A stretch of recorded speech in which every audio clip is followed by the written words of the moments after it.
Bismillah, alhamdulillah, wa salatu wa salam ala rasulillah. Alhamdulillah, we praise Allah subhanahu wa ta'ala, ask him to send peace and blessing his beloved and our beloved Sayyidina Muhammad sallallahu alayhi wa sallam. The Jazakumullah khair for coming, inshallah, on this Saturday afternoon. Allah accept your intentions. Everybody going here Hajj, some come just to learn about Hajj, or everyone going Hajj, inshallah. Allah accept your intentions, inshallah. And it is a big deal, as we'll learn, inshallah. The As we read the ayat and what Allah subhanahu wa ta'ala has in store for the people that are going Hajj, you're probably hearing the Hajj khutbas and the reminders in the community as well, inshallah. We'll probably listen to a lot and absorbing a lot of information. So let's go through it. Who's here from Rawaf Mina? Anybody from Rawaf Mina or Islamic Travels? No? Okay. And for those who are maybe online as well, so if you are coming the second time, it's going to be the same thing as last week. So Hajj hasn't changed since last week. It's the same procedure, inshallah. So Allah subhanahu wa ta'ala says, وَلِلَّهِ عَلَى النَّاسِ حِجُّ الْبَيْتِ مَنِ اسْتَطَاعَ إِلَيْهِ سَبِيلًا. And due to Allah, from the people is a pilgrimage to the house, for whoever is able to find thereto a way. What Allah subhanahu wa ta'ala reminds us that due to Allah subhanahu wa ta'ala, only Allah subhanahu wa ta'ala is the Hajj. The Hajj is a right of Allah subhanahu wa ta'ala. That this massive commitment, financial commitment, timely commitment, in previous years, in the past, people used to take months journey to go for Hajj. It was not like 48 hours you're in the Haram. They used to spend months on ships through deserts, risking their life and limb. I mean, the Muslims were generally more courageous, probably, that they took risk with highway robbers. It's a very common thing. Hajjaj used to get robbed by highway robbers or ships. At one point in India, people stopped going because ships used to sink. If you think about it, there wasn't OHS 150 years ago, 200 years ago, in the way we know it today. People used to take very risky journey. Hajj was a risk to your life and limb and your property. And people used to take sometimes 1 year, like from West Africa, it took 1 year to get there. They joined the trade caravans and the Hajj caravans along the way to get to the Hajj. So if we think about the commitment level that was expected from a Muslim in the past and the distances that they travel and the risks that they took, then we will understand the significance and what it meant, that when you say Allah, that this is a right due to Allah subhanahu wa ta'ala, right? And the person that will come out of the Hajj is a different person after Hajj, after what they've gone through. So, it's something that we take for granted. We book a flight, we hope that we'll get there in 48 hours. We're there in front of the Kaaba. While in the past, it wasn't so easy. So it's, and the financial commitment is even bigger probably than what we think. We think it's a big commitment now. But in the past, the financial commitment was that 1 year's money had to be left for the family. 1 year you're not working, right? In some case, 6 months, 1 year work. So there was a huge commitment. It's one act.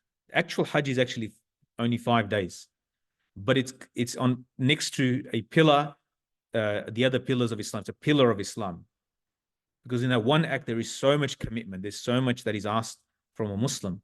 But what's on offer from the side of Allah subhanahu wa ta'ala is so much in dunya and in akhirah. What Allah subhanahu wa ta'ala has offered in this dunya and akhirah is it's in proportion to the amount of sacrifice and effort this Muslim will make.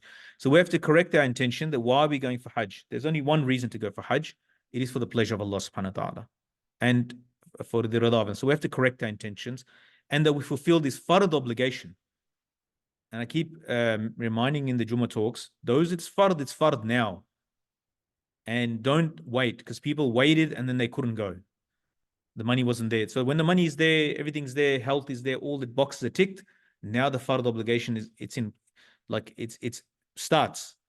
Now people waited year after year. They waited and waited and waited until they got to a point where they couldn't travel anymore due to health reasons and so forth. So if it is fard upon us or our relatives or friend, then we are to remind ourselves and them that to fulfill this obligation. So it's not some extracurricular activity, it's fard. And Allah subhanahu wa ta'ala told Ibrahim alayhi salam, وَأَذِّن فِي النَّاسِ بِالْحَجِّ يَأْتُوكَ رِجَالًا وَعَلَى كُلِّ ضَامِرٍ يَأْتِينَ مِنْ كُلِّ فَجٍّ عَمِيقٍ لِيَشْهَدُوا مَنَافِعَ لَهُم. that the Hajjis proclaim unto mankind the pilgrimage. They will come to you on foot on every lean camel. Lean, why? Because of the distance that they had to travel to get to the place of, to get to the haram. It became lean in the journey. That's how far that they traveled, that the camel became lean because of the distant traveling. And they'll come from every deep ravine, that they may witness the things that are of benefit to them. One of our teacher, Mufti Rafi Osmani Rahmullah, passed away recently. In one of his books, he said, what does it mean to witness their benefits? It doesn't mention the benefits, right? It doesn't mention the benefits. It's open-ended. They can see, come and witness, behold their benefits, right? The manafi'. Apne manafi' ko khud mushahada kar le, so translated. They come and behold the benefits themselves, right? What are those benefits? It's open-ended. And people may be doing the exact same act, sitting next to each other, having a total different benefit and experience. That experience cannot be, it cannot be just simply created. That's Allah giving the benefit, showing, making them have a mushahada, witnessing. That's not something that be created simply through knowledge or through something, through reading and so forth. That's something to behold. That's why many years ago, there's Hajj groups, you know, Westerners, we're Westerners, I mean, as much as whatever we think we are, but we get bored easily. We're actually bored. So then, like, you know, we should make a theme for Hajj. This year's the theme is this. You know, some groups in the past, pre-COVID, make a theme. What do you mean the theme? Allah subhanahu wa ta'ala, He wants to give you the benefit. You're trying to lock the Hajj into a certain, he should feel this. That's not in your control. That's not in, that's Allah subhanahu, they're dealing with Allah subhanahu wa ta'ala when they're doing the Hajj. Their commitment, your niyat, your effort, that is between you and Allah subhanahu wa ta'ala. What sacrifices?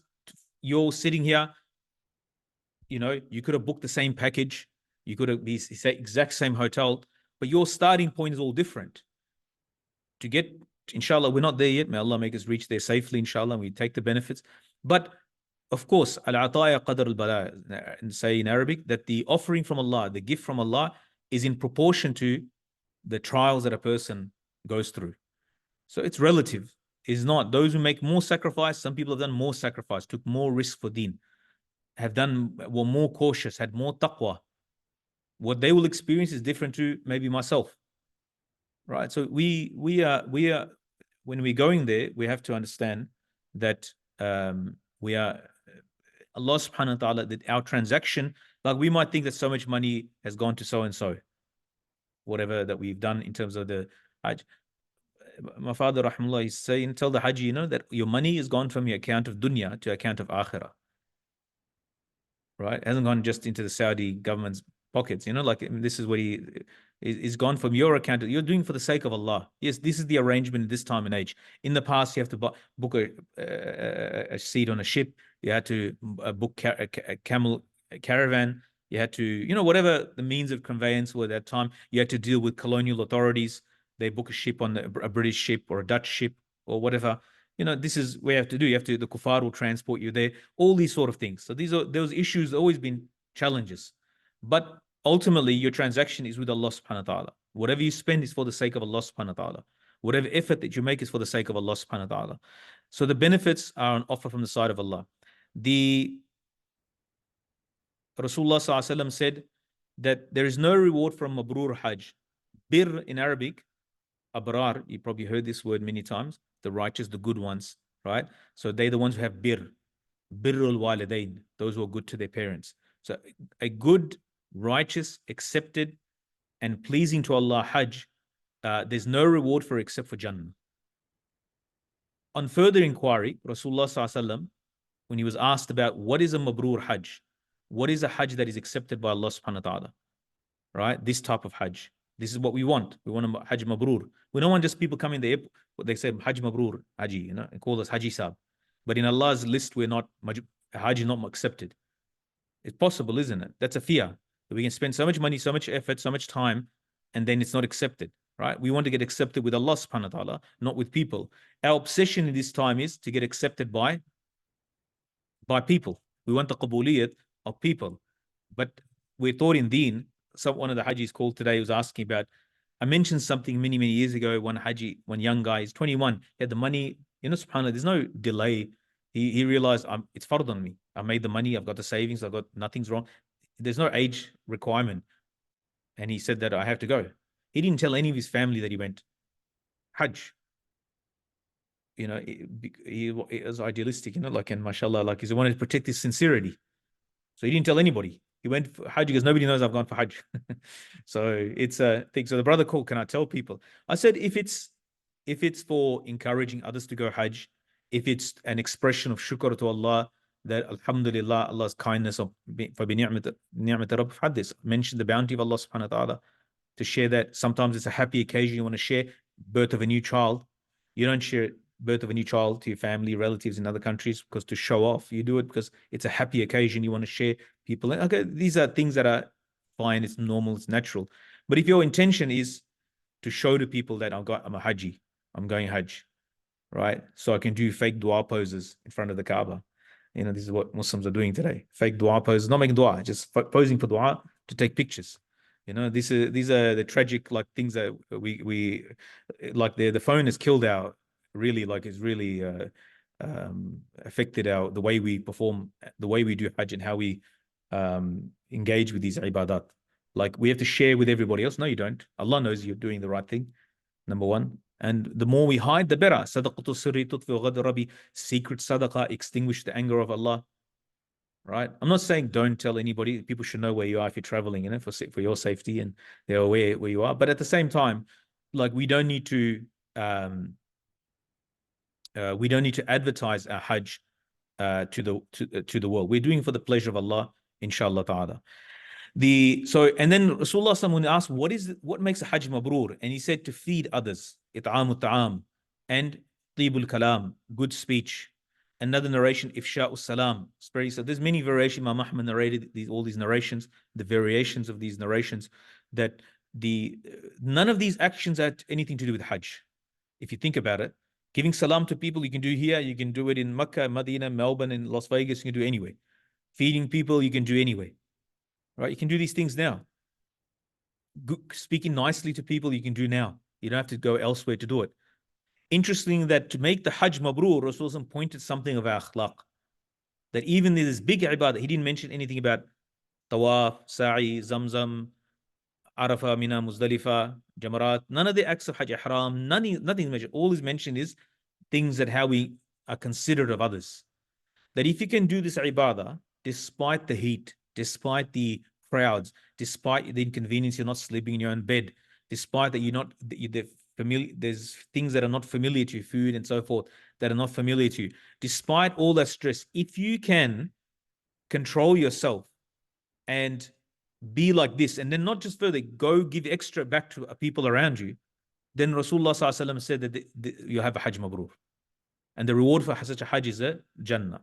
So these things we can start practicing now. It's nice when you're nice to people, when people are nice to you. It's hard when the people are not nice to you to be nice to them, right? When people push you and you smile at them.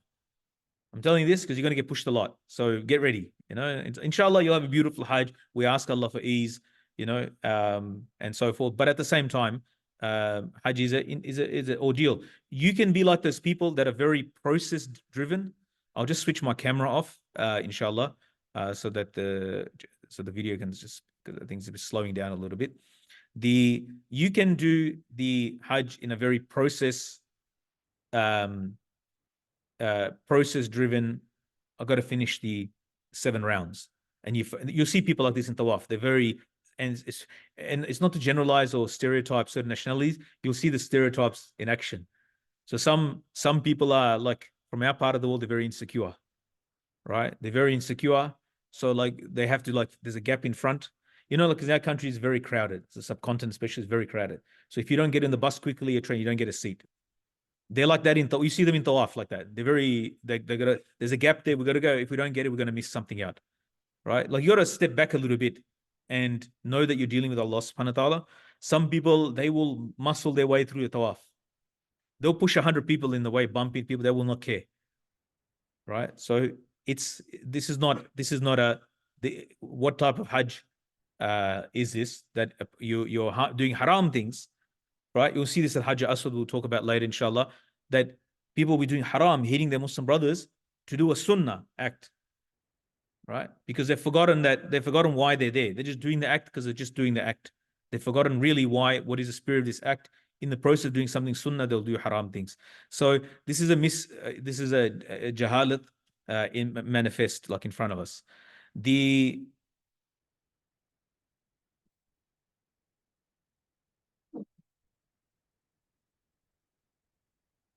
really slowed down the computer. The Prophet ﷺ said, the one who performs Hajj and the one who performs Umrah are the delegation of Allah. He called them and they answered, and they will ask him and he shall grant them for what they ask. Meaning the du'as will be accepted. That Allah is inviting you.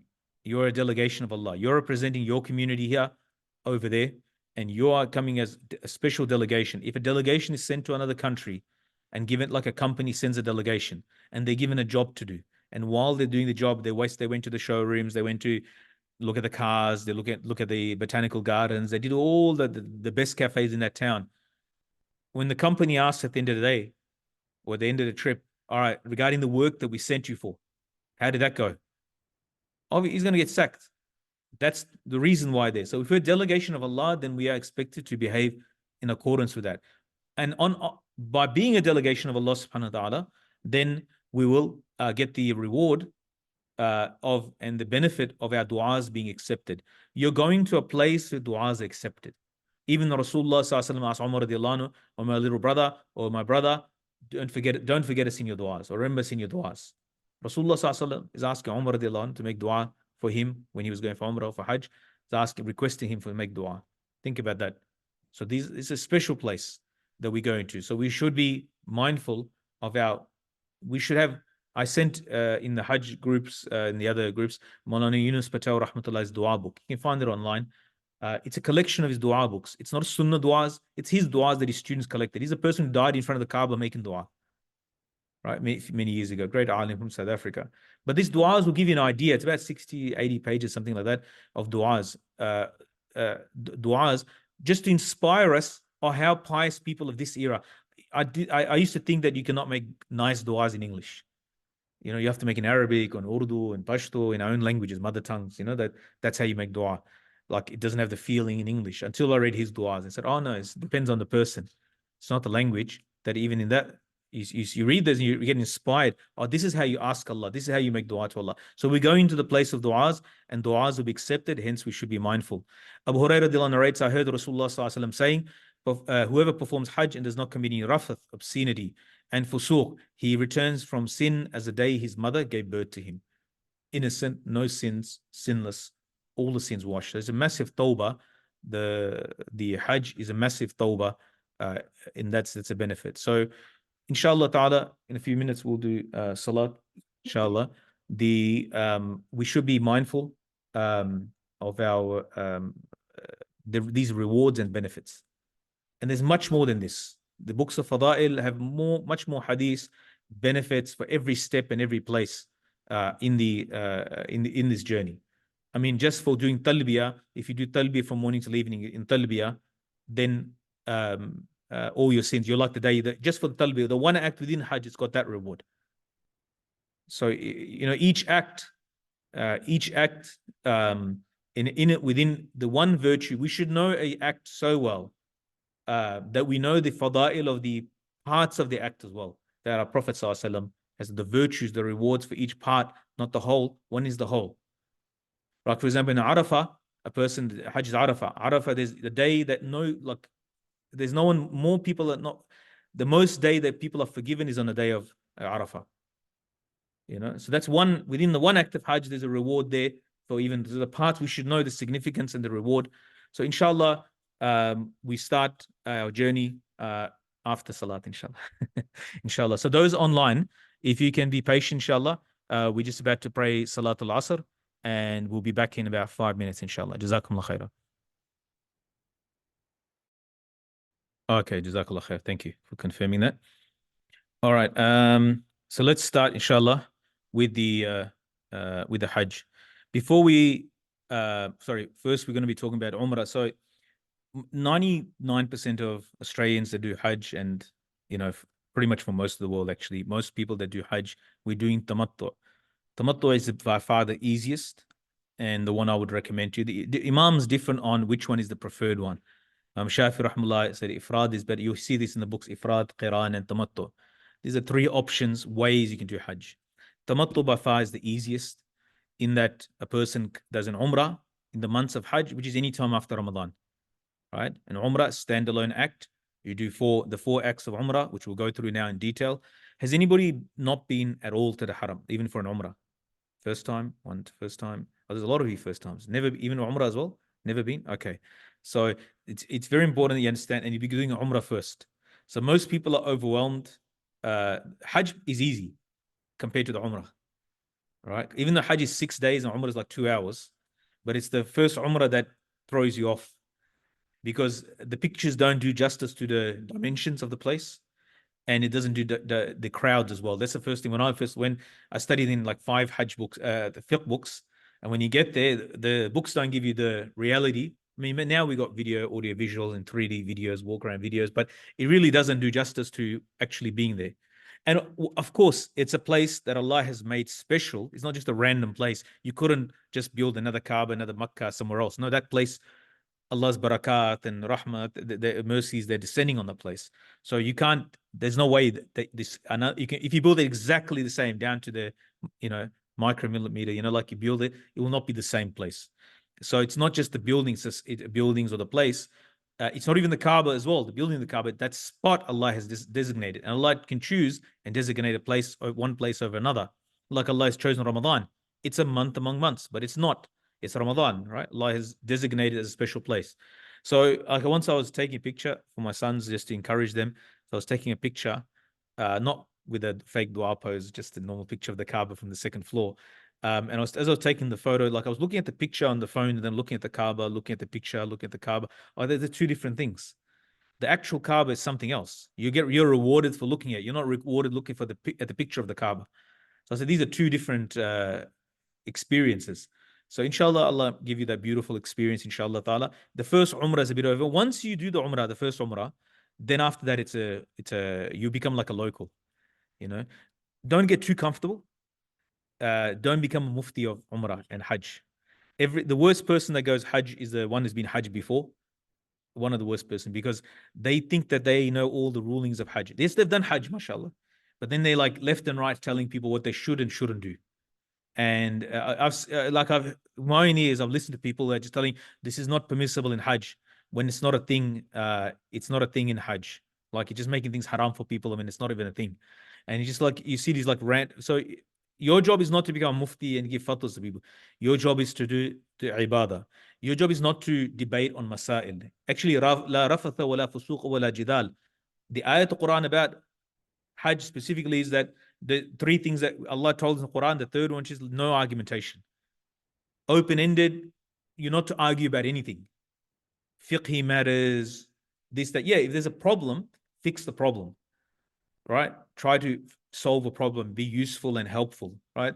Don't become the problem, right? Don't become the problem yourself.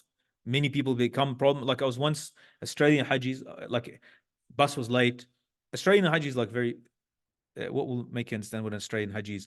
Like, we're late. It's like a mental hospital, right? On our side of the street. Across the other street is I think from Rajasthan or Gujarat or somewhere from India. Their buses, they've been waiting there longer than us. So I went and they had their garden, whatever, out, and they're sitting just calmly in their white clothes and just relaxed. They're all relaxed. So I just went and sat with them, and then I looked back at the Australian Hajjis. It was a spectacle. Like, I'm looking from there. I sat with these calm Indians who are just looking at and I'm looking at our rabble, and the way they're shouting and getting angry and so forth. And these guys have been sitting. They came before us and are sitting there, and they're waiting for the same things as us. They're waiting for their bus as well. So these are, like, please turn your mic off. Someone's mic is on. Jazakallah khair. I think I'll be doing this throughout the whole program. Please mute mic. Jazakallah khair. All right. So now we're starting the journey. The journey starts, the Hajj journey starts. So I'm going to be talking about Umrah first. That first Umrah is a bit overwhelming, but once you do it with your guide and so forth, you'll become very comfortable with the place. It's a very strange feeling that you know this place. And we do know it because every day we're facing in Salat there. So that we have a connection from our daily Salat. We just prayed our Asr Salat, alhamdulillah.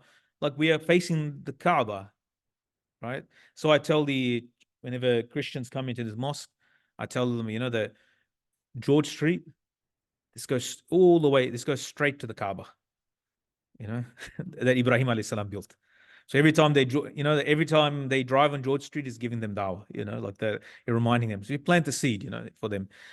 So when inshallah the Umrah is the first thing that we're going to learn about, and many of the rulings will repeat in the Hajj. So we're going to spend probably more time in the Umrah and less time on the Hajj, but because the Hajj you'll be doing it together. It's 6 days. And like you're going from one location and your sheikh and guide and whoever, you can't miss it, right? And so the Umrah, spend a little bit of time on it. Hajj is very straightforward and you'll get guidance along the way as well. But once you understand the Umrah well, and once you do your first Umrah, Hajj is a piece of cake, inshallah. And you do it, it's a very step-by-step chronological order of doing things. It's procedural. Like you just start step 1, step 2, they just go through, all right, I've done this step, I've done this, I'm going to next one, next one, next one, and you're just ticking off. So it's very straight. It's a very easy ibadah. The masail in Hajj are less than the masail in Salat, way less than, not even one chapter of Salat, right? The sub chapters of Salat is actually a very easy ibadah. Remember that Rasulullah sallallahu all Hajjs are modeled on one Hajj, the Hajj of Rasulullah sallallahu. That is the basis for our Hajj, right? That all Hajjs are to imitate what Rasulullah sallallahu showed us in his Hajj, and he said, "Khudu anni manasikum, take your rites of Hajj from me." Sallallahu alaihi wasallam. So we take it from Rasulullah sallallahu. Rasulullah sallallahu was teaching that Hajj on the go. So the people that were doing the Hajj with him, they didn't learn. Actually, they knew the rewards. Why? The rewards are very important. The promises of Allah subhanahu wa ta'ala on Hajj they're very important because you should know the value of an act, the ahmiyat of an act, the importance of an act, the rewards of an act before you do the act. So Sahabi can, Ya Rasulullah, teach me a Hajj. I can be like the day my mother gave birth to me. So he didn't know how to do it. He didn't know the procedures, but he knew the benefits, what Allah has in store. So sometimes we don't understand the act that we engage with, the rewards that Allah has got on offer. But we are, but we might know the procedures. So we just, like I said before, people going through the empty actions without knowing. No, those things, rewards that our Prophet ﷺ mentioned in the Quran and in what Rasulullah mentioned, they help us do the action with the right ahmiyat and the rewards and the spiritual benefits, inshallah. Because then we're making transaction with Allah. Allah, you promised this, you promised us this. Like you make a transaction with Allah. I'm doing this, Ya Allah, for your sake. Ya Allah, that you accept it from me. So intention, before we leave home, we make intention. We make tawbah before leaving home. 2 rakat nafil salat for safar, for traveling. We ask Allah for ease. Not just words that we say. We genuinely ask Allah, Ya Allah, make this easy for me. Right? And Allah subhanahu wa ta'ala, inshallah, will reciprocate. He will make it easy. Leave your family belonging in the trust of Allah. In the past, I've mentioned, people, when they left. Right? They were cut off from their homeland. Now we've got 10 different apps. We know exactly what's going on at home. And we are, like, I remember one brother, he was doing a job interview for an employee he was hiring in Muzdalifah. Now we are there sitting collecting rocks, and he's having a job interview with a prospective employee while he's collecting. So I said, bro, like, I told him, I took a promise from him, he broke a promise with me. I said, 2 times just switch. In Arafah, that's a day of dua. And in Muzdalifah, the nighttime, and that's also a time of dua and rest. But like in these 2 days, at least in the whole Hajj, switch your phone off. Let's try to focus on the task at hand and take the maximum, because that's the core of the Hajj, at least there. So we should learn to trust Allah subhanahu wa ta'ala and make dua, and Ya Allah, I'm leaving them in your care. I'm going your path. You take care of what is back home. I mentioned about the 3 types of Hajj, but like I mentioned, that and different Imam Shafi, according to Imam Shafi, Ifrad is more virtuous. According to Imam Abu Hanifa, Quran is more afdal. Imam Ahmad view that tamattu is more afdal. In reality, majority of Australians, they perform tamattu, and this is the easiest. No one's not tell you otherwise. You can do whatever you want, right? It's a free country, isn't it? Like, you do whatever you want, but I would advise you to do tamattu because it's the easiest. Because ifrad is you come with one ihram. So if you're doing an Umrah, you do your Umrah, then let's say there's 4 days in between. The 4 days you're in the same ihram. All the restrictions apply. If you do Qiran, you do an Umrah, stay in the same ihram. You don't break your ihram. And you stay there till the days of Hajj, and then you do your Hajj. Right? And Tamattu is you finish the Umrah, cut your hair, and then you're out of ihram. All the restrictions of ihram are lifted. And then now you're Makkah Mukarramah, and you're like basically have no restriction, you're free. And then the days of Hajj come, you do another ihram. So in those middle 4 days, the reason I mention this is from what I observed on the many years that I went, I think 7 or 8 times I went as a guide, that I had once you get comfortable with the act, then you start observing the people, what they're doing in Hajj, observing the Ummah, what they're doing. And then you notice people, like the people who are doing Ifrad and Quran, this is my experience generally, unless they've done a few times, they generally, like the cracks start to appear in their character. Because everybody else is sort of enjoying themselves. And these guys are like in the pressure cooker, because everyone's using soap and perfume and they out and about and they're living. So these guys are, and people can do it if they're disciplined. But I'm just mentioning to you for your own ease, especially the first timers, I would advise you to. And the imams differ on this. Yes. Yeah, there's different. They're all established from the Quran Sunnah. It's just that some imams, because Rasulullah Sallallahu Alaihi Wasallam, he did Quran. So this is this word. But Rasulullah ordered tamattus. Imam Ahmad said no, his order takes precedent to his own action. So there's a perspective in all these, all established. Different imams have different views of why which one is more preferred. But ultimately, according to all imams, if you do any of these one, your Hajj is valid. But in terms of ease, the one that Rasul some concession that he gave, we should take the concession, is do tamattu. This is by far definitely the easiest, inshallah. Next year when you come for Hajj again, then inshallah, then you can do the other one. You can try the next one, inshallah. I don't know if they allow that, but so this paper here, has anyone seen this? I send this out in the group. I'll send it out, inshallah ta'ala. You can request to me from afterwards. So the poster, this brother from England, I've changed it since. I've requested the brother who designed it from London to change it again. And he, I think from London, so he to change it a little bit as well. But basically, that's the whole procedure of Umrah. All right, I'm going to go through this with you in a moment, but I'm just so you know, basically do all these acts. This is Ihram, this is Tawaf, the 7 rounds of Kaaba, 7 times Safa Marwa, point to point lap. Right? Safa is not 7 times, doesn't mean back and forth. It means one way. Once and then you back forth. Don't do 14. All right. I know someone who did 14, mashallah, but it's actually 7. 7 means that once is going, second time is coming back. 3, 4, 5, 6, 7. Right. So that's 7 things. So that's so, and then cutting your hair. That's only the 4 acts. The whole Umrah is this. Right. There are the fiqh books are very. If you have that, I've done in the pocket guide form. An A3, all your Hajj, Umrah, Ziyara, everything's on one A3, double-sided. If you print it off, you can do your whole Hajj, Umrah, Ziyara, like when you visit Medina Munawwara from that paper. So here, although you can't see it very well, I'm going to go through it now. These are 3: Ihram, and going into the state of Ihram, and the Tawaf, going around the Kaaba. Sa'i, if you have in your pocket or in your phone, you can pull it out and you can, go through and it'll just tell you the next step. And like I said, it's chronological. It's very straightforward. It's not a complicated ibadah with multiple things happening. No, it's just you're doing one thing at a time. As you're doing this thing, you might be doing like a dua at most. So it's not difficult, inshallah ta'ala. All right. What is ihram? People usually think it's too. Now, where are you? Are you going to Medina first? Medina Munawwara first? Anybody else going any other way? So you're going directly to Makkah. So you'll be coming, like going through like from Qatar or somewhere like that. Abu Dhabi, Qatar, one of those sort of things. So your ihram would be, so for those going to Medina Munawwara first, your ihram will be from Zul Hulayfa on the outskirts of Medina. Your operator will tell you that they'll stop in Zul Hulayfa. Anybody going to Medina and then straight to Hajj? Like not staying in Medina Munawwara? Like, so if someone is doing that, they'll do the ihram from the airport in Medina Munawwara. Some people are doing that. Then they're taking the bus from the airport. Yes? Someone said something? No? Okay. Yeah, please type. Those who are online, please type your messages. Don't speak because I'm sitting in the mosque. Brother, your mic. If you can turn your mic off, please. All right. So some of you will be going. So your ihram will be. You can either make it in the last port. Brother, can you mute your... Yeah, I'm doing it now. It's just that I have to do it every few minutes for somebody. Done. So if you are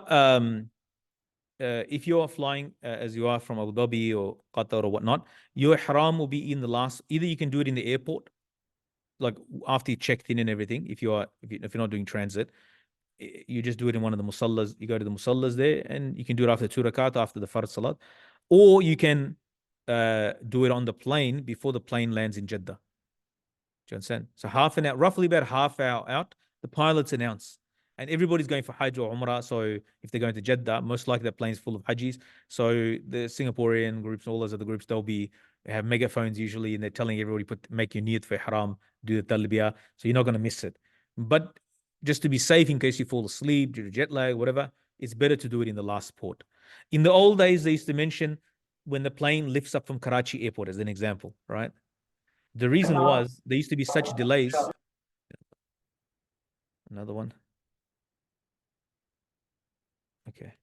So they used to, they said from the last port or the last airport, like a port that you leave, was to, when the plane takes off, then do your ihram. The reason was there used to be like delays of 1 day sometimes, or 8 hours or 10 hours. And imagine you did your niyat in Talbiya in Karachi, and now you're waiting like a whole day in ihram, and you're stuck in, and the stress of delays and so forth. So people, the reason I mentioned stress, because people don't observe the restriction of ihram.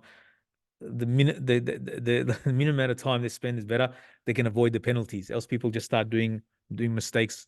And it's a sanctified state, right? So people usually think it's a two cloth. That's not the ihram. Ihram is a state, a hal, a special state. The person comes in after intention, right? To make certain things that are normally lawful to be unlawful on oneself. Hence, if someone wants to change the ihram sheets or clothes from after donning, it's permissible. You can have a spare set of ihram sheets, you can swap them, right? If the ladies, of course, they don't have any specific clothes for ihram, their normal hijab and so forth, they can swap them. They can change it. So it's not the clothes. Yes, we have the clothes. There's restriction on what you wear as men, but that's not the ihram. Those are ihram sheets, right? The ihram is a state that you're in. Once you go into that state, I can put the two ihram sheets on now, and I'm not in the state of ihram, obviously. It's not the two sheets. But once you made the niyat and talbiyah, now you're in this state. Certain things that Allah doesn't want you to come into the haram on your terms. Understand? Allah doesn't want you to come to Him, His house, His special place on your terms. Allah creates a hyper-aware state in you. You can't do normal things. Like in Ramadan, Allah creates a state in you so you can have taqwa. لَعَلَّكُمْ تَتَّقُونَ. So hopefully they become muttaqi, God-fearing. And Hajj, Allah subhanahu wa ta'ala wants you. Yes, there's a hotel, 5-star hotel, and there's, the packages, how they advertise it, and buffet, and double, what is it, full board, and all these sort of things are mentioned, right? Sounds like a trip, but you can't come into the haram except on his terms, the way Rasulullah showed us, with niyat and talbah, and with all these restrictions. You can't do normal things like a hair 1 hour before. If you pluck the hair or cut the hair, wouldn't make any difference. But now you can't do it. You can't wear perfume. Normal thing, very normal. These all things are permissible. You can't do it after ihram. Once you're in ihram, there's all these restrictions, which I'll go through in a moment. Why? It creates a hyper-aware state in a person. You cannot come to the house of Allah in ghafla, in negligence, in being unaware where you are, what you're doing. Allah creates this in us. Else, we would treat it exactly like a holiday.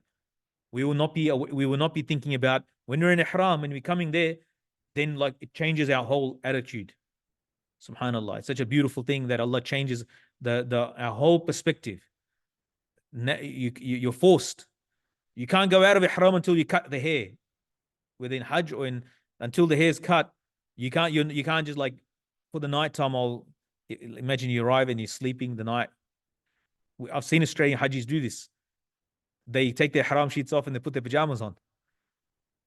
Right? You can't do that. You can't switch off the haram. You're in ihram till the end of the act and things. So it could be, if it's 1 day later, you're in ihram till then. When you go to sleep, you're in ihram.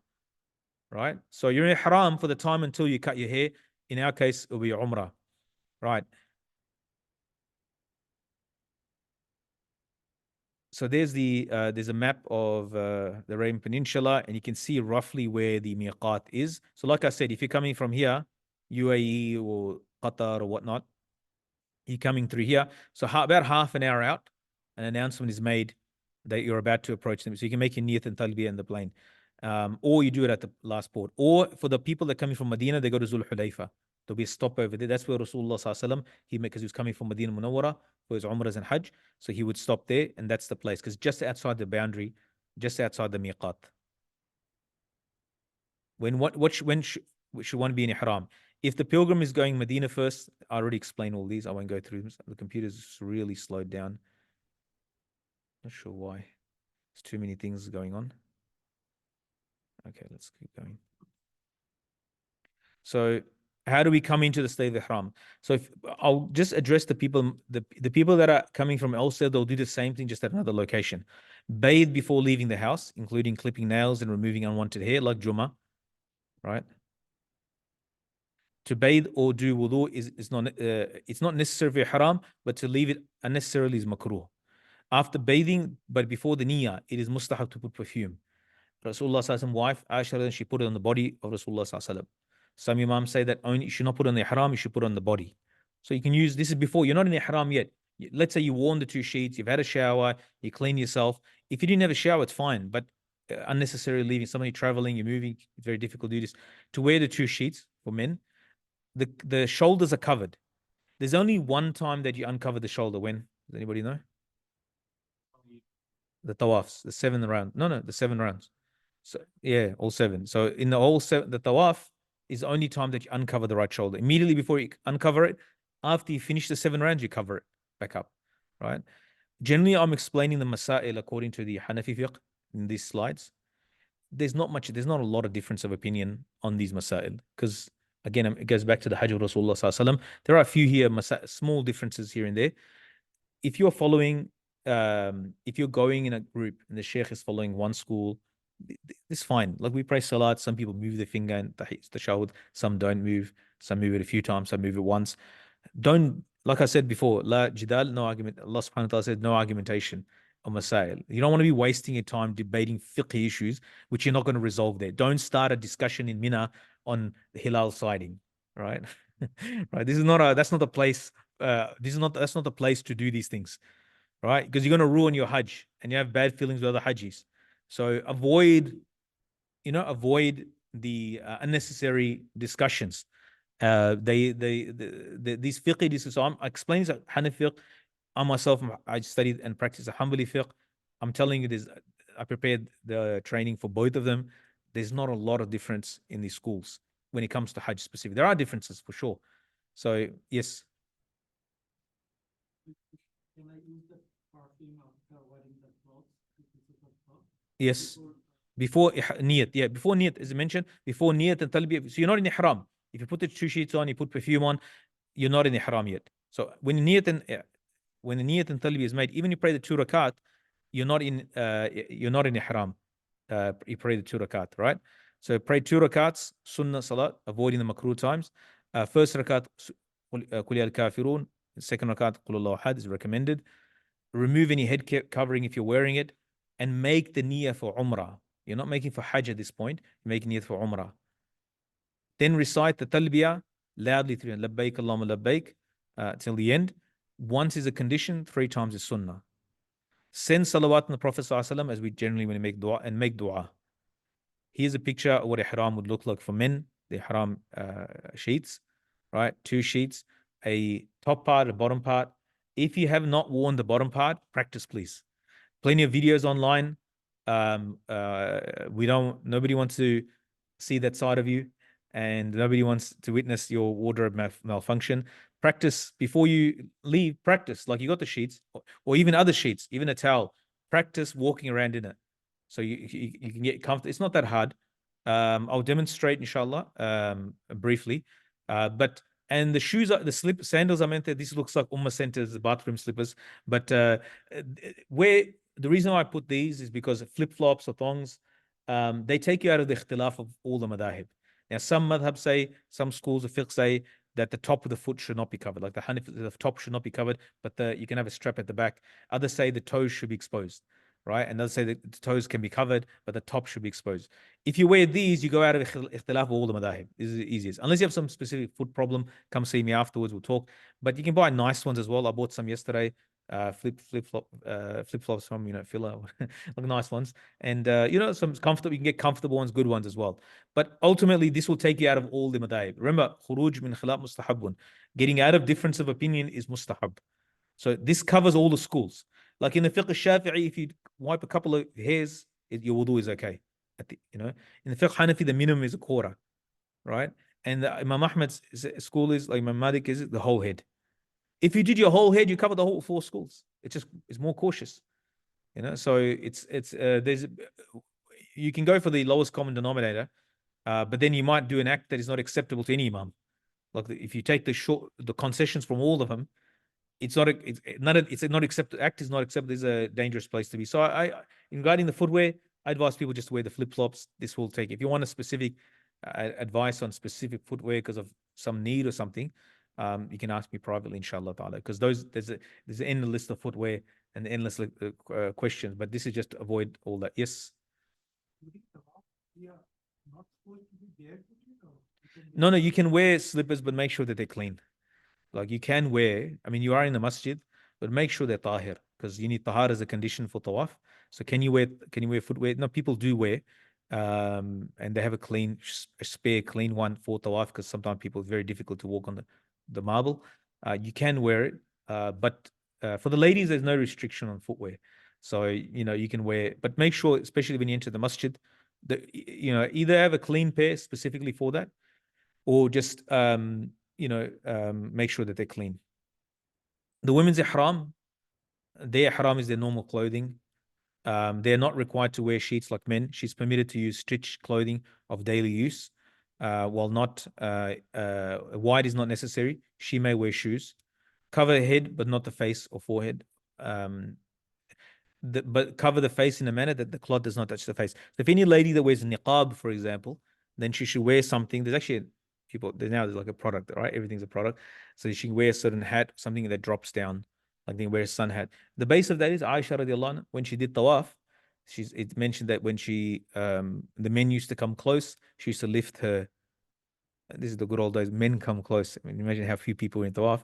The men used to come near. She used to raise her sheet as a barrier between her and the men, right? So it's something that so those ladies are wearing, they can wear a hat or something that drops down without touching the face. The coming into the state of ihram is the same as for men, but talbiyah should be done quietly. Talbiyah for ladies, there's no disagreement on this, that talbiyah across all schools, that talbiyah for the women is done quietly. For the men, it's loud. So how do you make the niyyah? So you can do it in any language. Allahumma inni uridu al-umrata fayassirha li taqabbal in Arabic. You can do it in any language. Oh Allah, I intend to perform umrah, make it easy for me and accept it from me. So you're doing this where?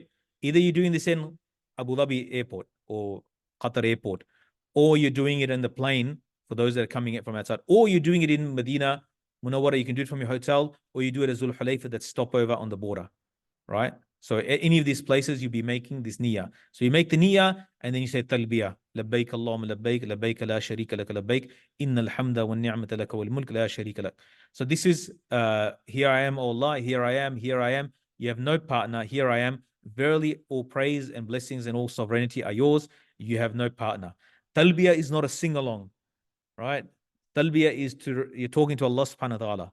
Right, you can say it in a nice voice and so forth, but it's not required to do it in this group, and it's not required to do it like people sometimes forget, like you're just doing the words because it sounds nice, right? Talbiyah should be done with presence of heart. The more presence of heart that it's done with, the more effect it will have on the heart, right? So it's very important that and you can only do it in Umrah and Hajj. You can't do Talbiyah here. Talbiyah is specific, prescribed act for those two acts, those two ibadat, those two worships. This in the Salaf, the Tabi'een, the second generation Islam, they used to call Talbiyah the zinatul Hajj, the beauty of Hajj. Therefore, we should, if you're going to pray Jamaat, brothers, you can put the mats outside, pray outside, because we'll disturb. There's some chitai. Jazakallah khair. Sorry, just because it will disturb the program.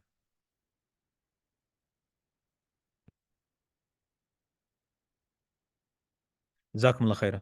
So where was I? Those early Muslims, they used to say that is reported from many tabi'in. They used to call it the beautification of Hajj, right? So therefore, like Sa'id bin Jubair used to wake up the people of Yemen at night time, wake up and say the talbiyah, like they were in ihram, and say wake up and get up and do talbiyah, like is to encourage them, to motivate them to do more talbiyah. So that's the best thing after your fard acts while in state of ihram, the best thing that you can engage yourself in. And Rasulullah Sallallahu Alaihi Wasallam said, when you make talbiyah, there's no plant or rock or anything next to you, except that he does talbiyah with you. Because Allah's so happy with that those they engage with you like in a chorus with you, and this ripples or this spreads out to the end of the world, right? So this is just the talbiyah. So therefore, it's not just like one act do it, but throughout every change of condition after every salat, when you're going up a hill or plane going up or down, or when you're driving, it's every stopover, we should be constantly refreshing our talbiyah. Jabir bin Abdullah narrated that the Messenger of Allah ﷺ said, the person who dons the ihram in the morning, then continues to recite talbiyah till the evening, his sins are forgiven in such a way that it will be as though his mother has given birth to. So the reward for a single act within the bigger act. Just the talbiyah itself has its reward. This is another image of the, sorry.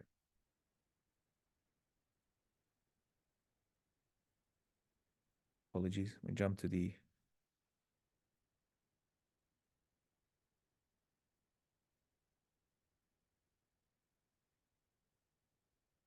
okay, that's the miqat, the boundary, approximately. So Zul Hulayfa there, just is outside. That's where you stop to make the haram. Majority be going from Medina Munawwara. So you'll stop there. Your bus will stop there. You go to the masjid there, pray 2 rakat, make your niyat and talbiyah, right? Because the other people are flying, the rule is that if you're going to Makkah directly and before you cross the miqat, because the Jeddah, the airport is outside of the miqat, right? But because you're crossing the miqat before you go back in, then you have to make the niyat before you cross it the first time, right? This is the Hajj terminal, meaning they're part of the airport. This might have changed now. These slides are a bit dated in terms of the pictures. So what are the restrictions? Now that you're in a state of ihram, you're in a lockdown. You know what a lockdown is? You're in there's things you can't do. Dan Andrews, we need to bring him to explain to us haram restrictions. So astaghfirullah. It is not permissible to cut any hair or nails or to comb the hair in such a manner that the hair falls out. First thing, right? Both males and females cannot cover their faces or part of their faces in a way which cloth will touch their faces. Additionally, males cannot cover their heads, right? The top of the feet, ankles, and heels. The heels is incorrect in the Hanafi fiqh. They can't be exposed, but like I said, if you can avoid all of this, should not be covered by sandals for the males. It is not permissible to use itar, oil, perfumes, fragrance, any perfume, soap, shampoo, henna, mendi, or perfume towels. Anything that's got a nice smell in it, unless it's like a food smell, like in a toothpaste. What's the smell in toothpaste usually? Mint. And mint is a what? A food, right? So there's some things that are excused that we might think of that as a strong smell. Even then, they said you should avoid things with a very strong smell. But then there are certain things like rose water is a perfume, which is in food also, right? So those things should be avoided. And generally, we don't have those sort of things. But if you have a topical cream and it's got a cream smell, that's not a perfume. What generally be understood that you put it on, like in shampoo and soaps, it's to make it smell nice. The whole point of it. So it is a perfume that is added to it. So we can avoid those things. And you're talking about a time of about 12 hours to 24 to 48 hours. This is in Hajj is about 48 hours. In Umrah, it's about 12 hours maybe at most. This is like it's not end of the world, right? Like you can buy non-perfume soap from pharmacy if you really need soap, but it's literally a very short amount of time that you'll be out of you'll be in ihram and have these restrictions. It is not permissible to it is makruh, undesired to tie knots, use pins to secure the sheets, but it is permissible. I'll demonstrate in a second. If necessary to hide the private parts, you can do it. If you don't know how to tie lungi, practice, right? Certain people know how to tie sarong and lungi, like some cultures don't have it at all. So, you have to practice. I'll demonstrate a little bit, but it's for the brothers, obviously. There's a million videos online you can learn on. You can go learn how to tie like the lungi part, the bottom part of the ihram. The top part is straightforward. A wet dream does not invalidate the ihram. The impurity should be washed away from the body, and clothing and a ghusl should be taken. Spare ihram sheets are recommended. It is permissible to wrap a blanket or shawl, taking care that does not cover the head or face, but the feet can be covered. Undoing or changing the sheets, taking a shower, wearing a watch, glasses, or a belt to put money does not invalidate ihram. So you can have a belt over your ihram. It is more sensual talking with one's spouse, kissing or touching with sexual intent is not permissible. Fighting, backbiting, swearing, arguing are all forbidden acts. I mean, they're haram anyway, but in Hajj and haram more so, right? And the argument is explicitly by the instruction of the Quran. Yes. If you shower, sometimes you dry your body with a towel. Normally, you would like wrap up your towel over your body. Is that invalidate the imam? No, because that's like an ihram sheet, so it wouldn't have no effect on. That'd be like another. That could take the replace an ihram sheet. If you, I'm not saying you do, but yeah, that'll be fine, inshallah. That will not affect the yes.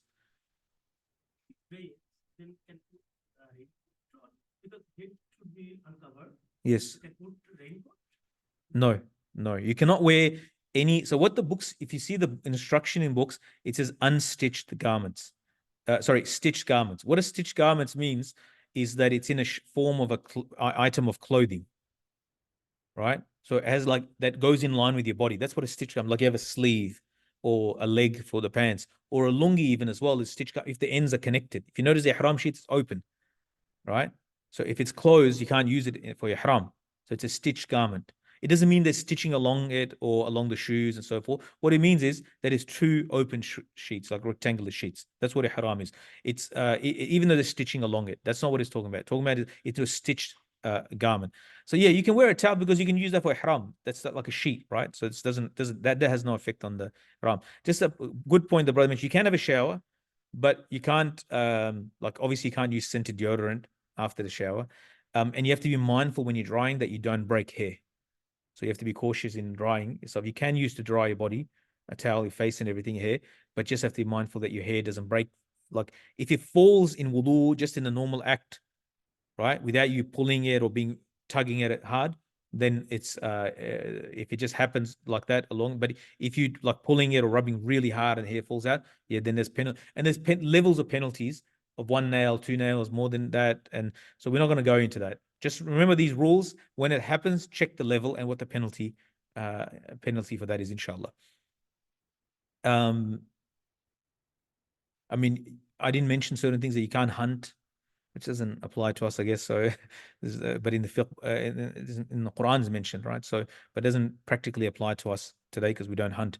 For the ladies, if they're going, there is ikhtilaf, a difference of opinion on how we approach the ladies' masail. I'll mention it briefly, but it's good that if you talk to an alima about this, but I'll mention it briefly for the ladies that are going for Umrah directly. In menses, women will bathe and make the intention for Umrah. It is mustahab to make the ghusl, even if she's in a haid, a monthly period. This will not make her in tuhur, meaning the state of purification, a state where she can pray in. She will sit facing the qibla if possible, make intention, followed by the talbiyah. So she can do zikr, dua, talbiyah. When she wants to enter the masjid, right, she has to wait until she's in tuhur. And then as we're in ihram, we continue making this is for everybody. Even on the aircraft, obviously because we're traveling. In the Hanafi fiqh, the whole time generally, those who are Hanafi, for the whole trip, you're shortening your prayers if you're praying by yourself. Obviously, you're praying in the masjid, follow the imam. But if you're praying by yourself, your Zuhr, Asr, the 4 rakats prayers, you'll be shortened to 2. In the other madahib, there's a bit of a difference because their time for becoming a resident is 3 or 4 days. 20 salats or 3 days, more than 3 days. So because of that, then they have to, if they come in Medina and they're staying 5 days, so then they are muqim, they're not musafir anymore. Hence, they have to do the full prayer, right? So their time for making the niyat, becoming a non-musafir, a muqim, is much shorter, right? If you arrive at Jeddah airport or any of the airports, really, be patient, right? Formalities will take a few hours. On the coach to Makkah, enter Makkah in a pure state with talbi on the tongue, with total humility and respect, dua and istighfar, thinking a sin has come to be pardoned, right? This is usually Aziziyya and Shisha. the place there on the outskirts. They're near Mina. Is usually a place, the apartments that we stay. Most of us will be staying at. When you arrive in Mecca, you'll be taken to your hotel, settle down, rest, eat. If on what now the thing is that because you're using the Nusuk apps or the whatever new app they come up with, but basically you're booking your slots, isn't it, for your tawaf, for your Umrah, right? So you for your Umrah, you'll be booking a tawaf in advance before you get there. Now I'm not sure if any of your groups mentioned when to book. So you might want to look at, because they might take you as a group. They might tell you Medina Munawwara. So you have to get a booking. But I'm sure in Hajj time they're going to make it much easier for everybody. They're going to be more flexible. But during Umrah they're semi-strict, not really strict, they're semi-strict in terms of who goes in, like to do tawaf. You can do tawaf anytime. It's just that to go down in the mataf, the place around the Kaaba, you have to have a booking. They might stop you, they check, and so forth. So you have to have a booking in advance for that tawaf. You can do it on the higher level, but of course it's going to take longer to do it.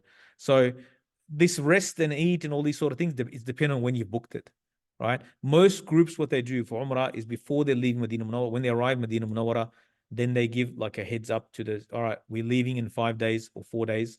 So check the app now, and you always find a slot. Okay, book at 7 p.m. We'll be arriving at 5 p.m. We'll go there, pray Isha, and then after Isha, we'll make our way in and do the tawaf, something like that, right? But that will probably be done as a group in the Hajj. And when you feel fresh, then only go to Umrah. Like I said, that might not be enough. First, look at the Kaaba. When Rasulullah SAW entered Mecca and saw the Kaaba, he lifted his hands and recited Takbir. Allahu Akbar. Abu Umama radiallahu anhu narrates that Rasulullah SAW said that dua is accepted when sighting the Kaaba. There's a discussion about when, is this the first time, every time you go there, or every time you look at it? Right? There's a difference of opinion. So even every time you look away, you look back, you make dua, your dua is accepted. Inshallah. Allah's merciful and his mercy is vast and is generous, inshallah. So we hope from that, expect that from him. Enter the masjid with the right foot, reciting the dua of the masjid. Calmly walk towards the Kaaba. Once you see the Kaaba, say Allahu Akbar, La ilaha illallah 3 times, recite salawat, durood, go to one side, engage in dua facing the Kaaba. This going to the side and making dua might not be allowed. They usually rush you. They don't like people standing. They want them to get into the tawaf. You might get a chance. You might not get a chance, depending on which gate that you enter through. And they've changed the gate now totally as well. So something from you, the information that I'm telling you now is the gate information. If I tell you, are you going to be entering from this specific gate near Bab Abdul Aziz? It's not that anymore. It's from the other side. The last information that I got as of last week is different. So this could change. So I might tell you something now, and their logistics, their traffic management, they might say, well, for the Hajj, we're going to do this. They can change it. So it's so this is a time of dua acceptance. So you can just briefly, if they're not allow you to a time, then you can briefly, and you can do the tawaf as long as you want. You don't have to rush. Once you're in there, you can spend as long as you want doing tawaf, right? Like they're not going to tell you to get out of there. But it takes about an hour to do tawaf, roughly, approximately, about an hour to do tawaf, seven rounds. But we'll get to tawaf in a second. That's the Masjid al-Haram, sort of like the old design, you could say. There's a lot of other extensions being done. There's Safa and Marwa, the side. We enter around here, from this side, from the front. So this is facing the clock tower. I mean, if you want to like a miles, like a identifying mark, you can't miss. So this gate, the King Abdulaziz gate, and so you're sort of usually coming from here, and then you're joining the tawaf from usually. But like I said, this is not a guarantee, depending what's at the time, inshallah. Any question till there? So we covered Ihram, we entered the Masjid al-Haram, we've arrived in Mecca, we're in our hotel, 5-star hotel, and we've settled down, and we had a rest and so forth. We've made they've organized the bus to take us to the Haram. We've entered through the gates. Now we saw the Kaaba, we made dua. We're about to start the second act of Umrah, which is Tawaf. Any questions about? All right. I'll do a quick demo on the Ihram, just briefly, not to the people online. I'll turn the camera on, but you're not going to probably get a good view.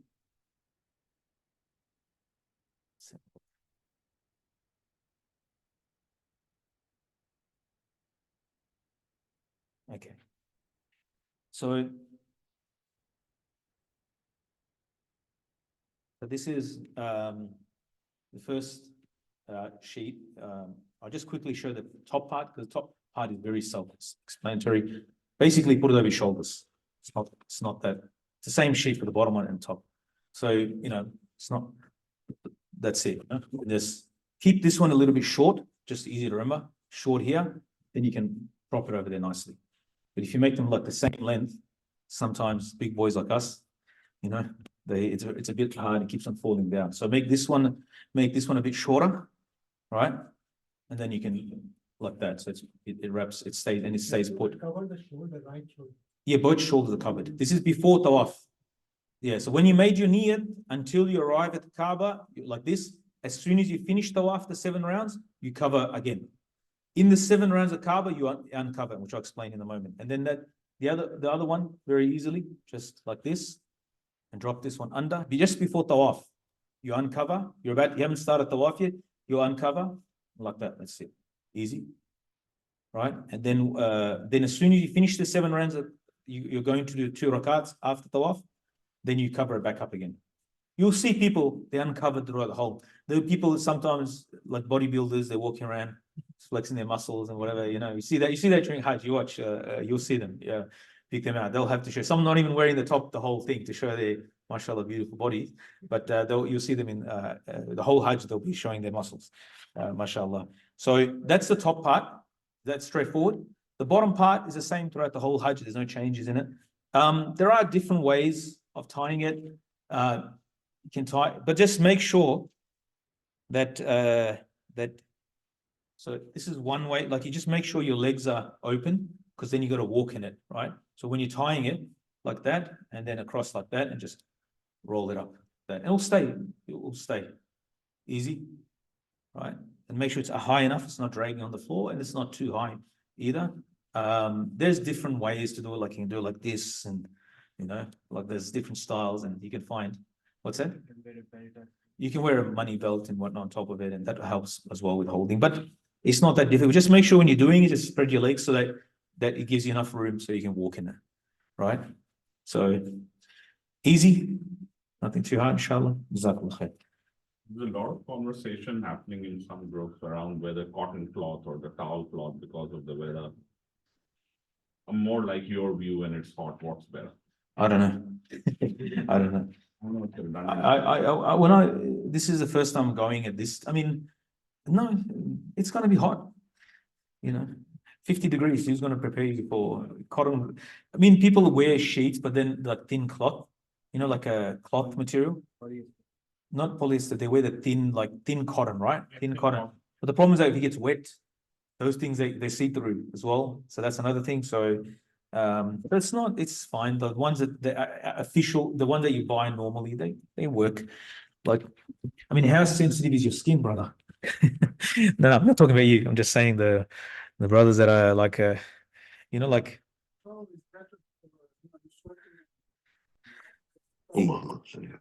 yeah, I guess it could. The brother's mentioning that it could be better for sweat. The towel leaf sort of material, it keeps the sweat, absorbs the sweat, I guess. Wallah. Sorry, brother. Okay. कोई पख्तून भाई नहीं है जिनके साथ तरावी थी, आपको पता है कौन? Okay. Part of the family conversation. Anyway, 2 steps for tawaf of Umrah. So now you're going to start. So you need to be in a state of wudu. So complete tahara is necessary for tawaf, like for salat. Recite takbir, talbiyah, and salawat. Proceed towards the Baytullah. Stop reciting the talbiyah. Do the right shoulder. Now proceed to the Hajj Aswad in such a manner that your right shoulder is in line with Hajj Aswad corner. Right? Make niyyah for tawaf. Oh Allah, I intend to make tawaf. Make it easy for me and accept it from me. Intention is compulsory for tawaf. Face the Kaaba with your whole body and recite Bismillah, Allahu Akbar, Alhamdulillah, just repeating it again. Touch and kiss the Hajj Aswad. Good luck.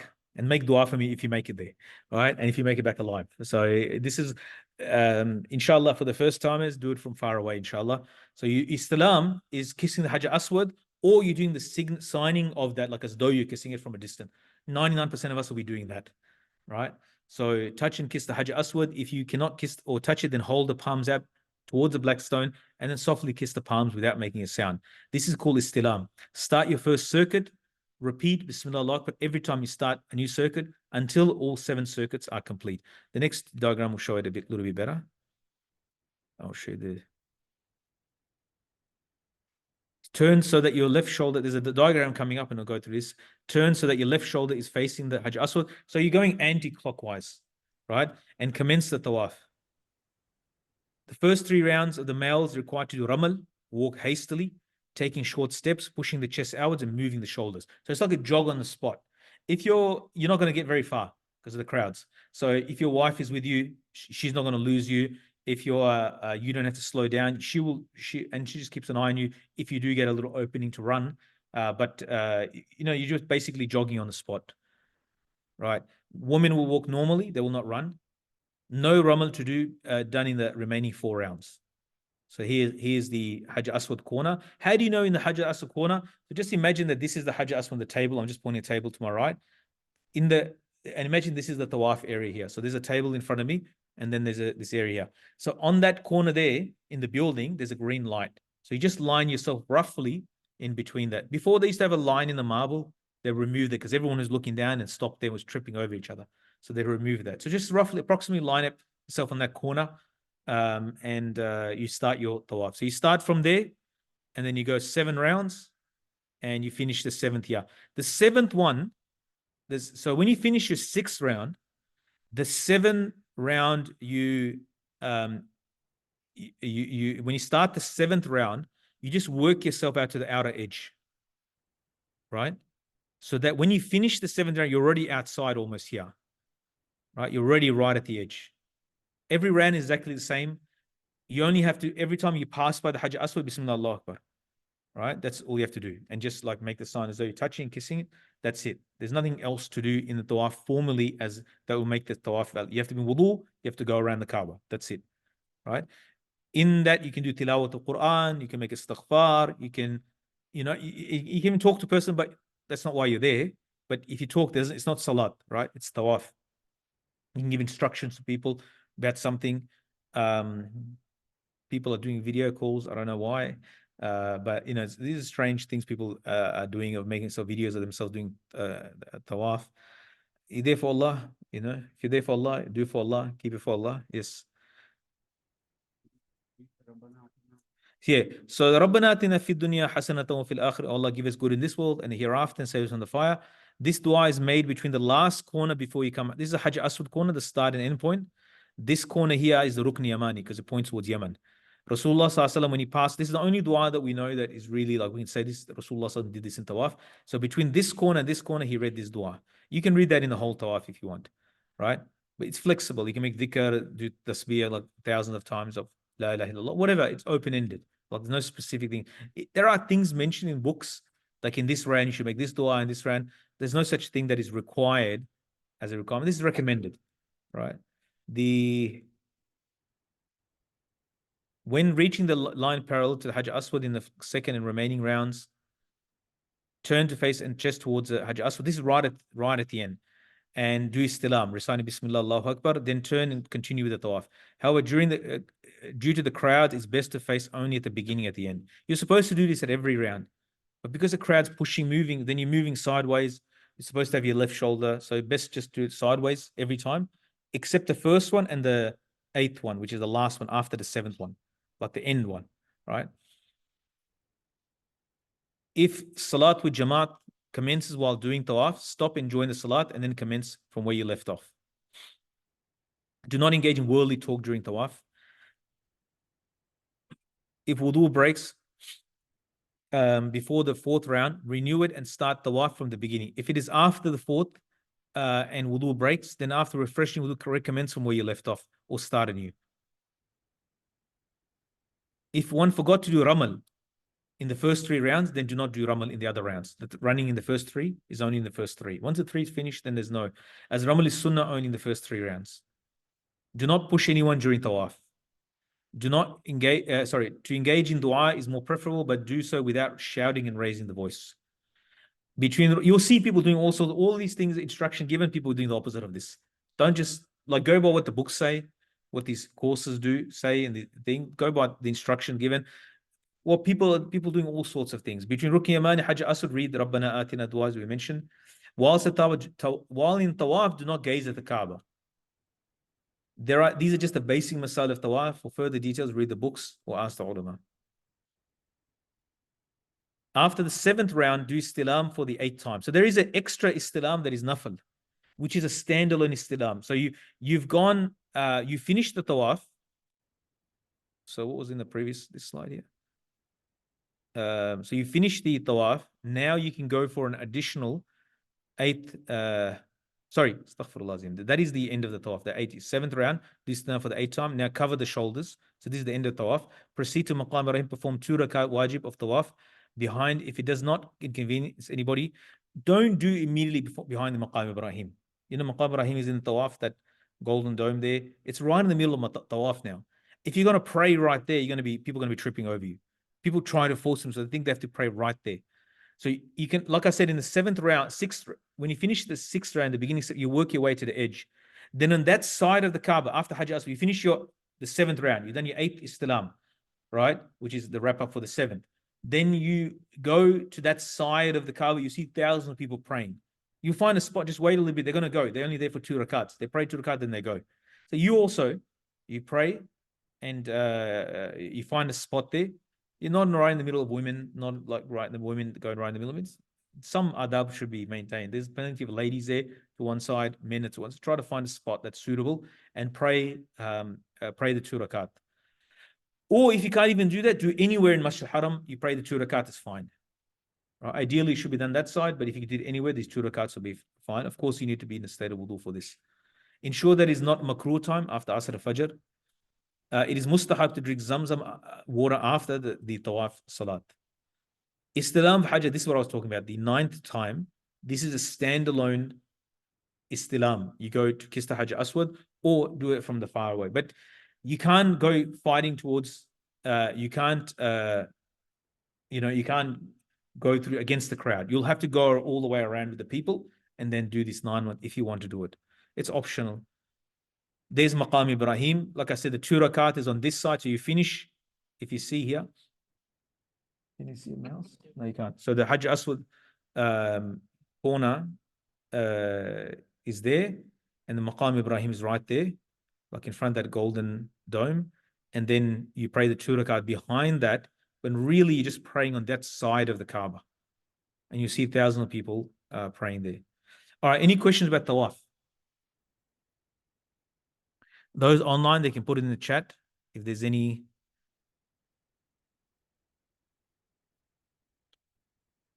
Any questions about Tawaf specifically? So we've done the first step, Ihram. Now we did the Tawaf from beginning till end. Now we're about to go to Sa'i, Safa and Marwa, the 3rd part. Is there any questions about Tawaf itself? Straightforward. Yep. I heard that it's not advisable to kiss the Hajar Aswad because it's perfume. Yeah. So that's another, Jazakallah khair for pointing out. During Umrah, you can't touch the Rukn Yamani or Hajj Aswad or any part of the Kaaba because perfume applied to it. So you can't even do that part anyway. So you understand? So yeah, you can't touch it anyway. So yeah, during Umrah, you cannot touch the Kaaba. Afterwards, in Nafal Tawaf, you can do that. Jazakallah khair pointed out. Yeah, so like don't insist on going there because you can't do it anyway. So it's covered in perfume. So yep. Basically, the Tawaf Ziyara, after we do the Hajj, then we can actually kiss, right? Because we are not in Ihram. Correct. The only restriction you have is until Tawaf Ziyara finishes, that you cannot have intimacy. The only Tawaf Ziyara, when you cut your hair, everything is halal except for intimacy. That's only allowed after Tawaf Ziyara. So yeah, you're in normal clothes. When you do Tawaf Ziyara, Tawaf al-Hajj, which will come later on, that Tawaf Ziyara, everything is allowed. The perfume is, yeah, so you can touch in that time. Jazakallah khair. Yes. No, because you're still in, until you cut your hair, you're still in Ihram. You can't touch during, yeah. You can do Istilam the 9th time, but you have to do it from far away. You cannot touch it. So this is during the Umrah. Outside of Umrah, you can go there and do Tawaf, Nafal Tawaf. Because Nafal Tawaf can be done anytime. Nafal Tawaf Can be done anytime. You can go there and do tawafs. You do exactly the same, pretty much exactly the same procedure, and you can touch. All right. The next step is Safa and Marwa. Sa'i, it's called Sa'i between Safa and Marwa. So this is the third step. Proceed to Safa to commence the Sa'i. Although wudu is preferable for Sa'i, if done without wudu, it will be valid. So you don't need wudu for Sa'i, you need wudu for tawaf. Right? If you break your wudu, let's say after the first hour, you break wudu and you did Sa'i, it's good to have wudu, but you can do Sa'i, Safa, Marwa without wudu. Make intention for Sa'i. So as soon as you come out, you go up this ramp, you're at Safa. You don't have to climb to the top. Just as long as you go in any raised part of it, you'll see it. And you're not allowed to stop nowadays because the crowds are so much. In Ramadan, the crowds are a lot, and certain other times of the year as well. In public holidays over there, so it's packed. They won't allow you to stay there to make long dua anyway. So you make dua as you're walking because you're on it, right?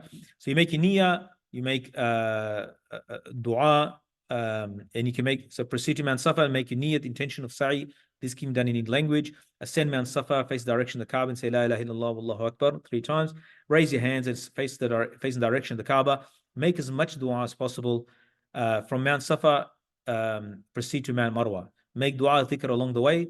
Men should jog quick in between the green lights. So with the green lights in the ceiling, there's a part about 50 meters closer to Safa, and you have to like run there. And then on the way back as well, right? Again, it's only for the men, not for the ladies. And the ladies just keep an eye on them, on the men, and the men slow down a bit after that so that the ladies can catch up. Right? When reaching the mount, again, make dua facing the direction of the Kaaba. The same procedures repeated at every time. Yep. There's crowds. You kind of like jog on the spot.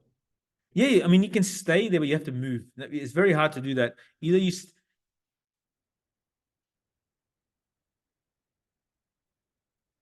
yeah, I mean, you do as much as you can. You do as much as you can. So you can run there because that everyone bolts. It's my favorite part in Umrah. But everyone just runs like mashallah, like and you read that Rabbi khfir warham watajab anta al-azlu akram, this dua, sunnah dua that you read. So yeah, it's no, you'll find room. Only time I think is on when the tawaf of Ziyara, it's jam packed. It's very hard to move in that time. Other than that, it's pretty easy. And now there's multiple levels, so you can do it on different levels as well. Going from one mount to other is counted as one circuit. Return to Safa, go 7 times in total between Safa and Marwa, repeating these steps. Finish the 7th circuit of Marwa and make dua. So at each Safa and Marwa, you're making the same. You can just say Bismillah Allahu Akbar. What do you say? La ilaha illallah Akbar. La ilaha illallah Allahu Akbar 3 times. And you just keep continuing. You don't have to do anything extra. Like you've done, like you can do more. There's duas mentioned in books and so forth. But if you just did that, it's sufficient. And even just walking, you make dua that as you're going along, you can make dua, zikr, and so forth. So it's all good, inshallah ta'ala. It's a lot of flexibility offered. If you just want to remain quiet, you can remain quiet, but you should do something since you've gone all the way. Any question about Safa and Marwa? So this is just a picture here, depiction of it. What sort of roughly it looks like. It's all inside a building. You're not outside in the mountain. So you can wear shoes, yeah. The ladies can wear their shoes and the men can wear sandals. Obviously, it should be clean because people do pray here when salat overflows to this area. Yeah, women will not run. That's what it looks like. Although it looks like there's not moving, but actually there's plenty of space. The crowd is moving. There are arrangements for wheelchairs. That's more a logistical thing. You want to organize with your group and ask them. And there are stands there that you can ask. You'll see them standing there. You ask them and you can. Do you know any, Brother Huda, about arrangements for, during Umrah for wheelchairs? Is there a place there that you go to? Oh, you just ask, just line up and. Oh, for the people themselves, they. Oh, okay. MashaAllah. Nice. There you go. Do you halq for men? Okay, the last thing that's left for Umrah is the hair. Do you halq for men shave the entire head, right? Or qasr, trim the hair. So if your hair is shorter than this much, right, 1 inch like this, the 1 inch, this is one part of the finger, then you have to. So somebody just. Oh, no sound, really? I don't know why. Can you hear now? I'm not sure why there's no sound. Let me just check again. No, on my end, it seems okay. Maybe. Okay, you can hear maybe the sister or brother there, they can check there. All right. So yeah, just like 1 inch approximately. If your hair is like about approximately, if it's less than that, you have to shave. You have no choice. If it's longer than that, then this much you have to trim from your hair. What do you do? Because we're in Umrah, then we're going Hajj, right? So you can shave on both, right? You can shave for both, and your hair does come out. Even if your no hair was there, you can run just a blade is run on the skin. So like that. There's a should you save something for Hajj? Personally, that's what I do. I like trim it for thing. This is not a dalil, right? What an imam and alim does is not a proof. Like my grandfather, rahmallah, said that he was alim. He said, "Don't look at what an alim does. Look at what he says." So the action of an alim is not a proof in Islam, right? So personally, I trim the first one and then shave for the Hajj.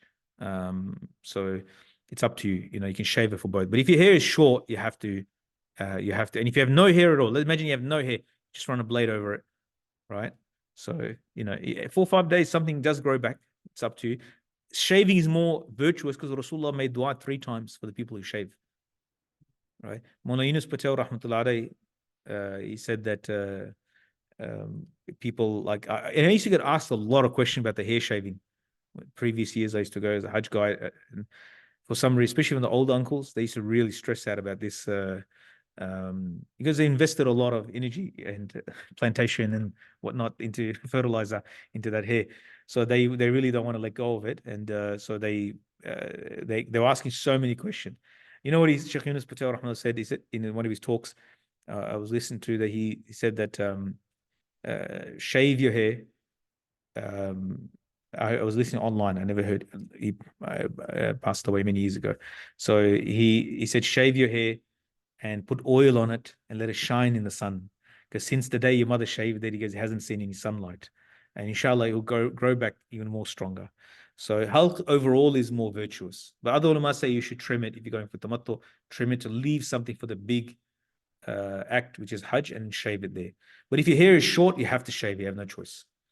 Women will trim their hair. The easiest way for them is to make, so basically across their whole hair, they take like an inch off, right? The easiest way is they make it into like 3 plaits and then just take from each section. They can do it themselves. Please don't do it there at Marwa. There's sisters taking scissors into their purses, like into the Marwa, and I've seen in my own eyes, and they pull out scissors and start cutting their hair right. You just wait to your hotel room. You'll be there in half an hour. You can go shave there. Like, I don't know why, like, what's the urgency to do it here? Do it in the bathroom. You're not going to dirty the mosque and hair everywhere. Common sense should prevail.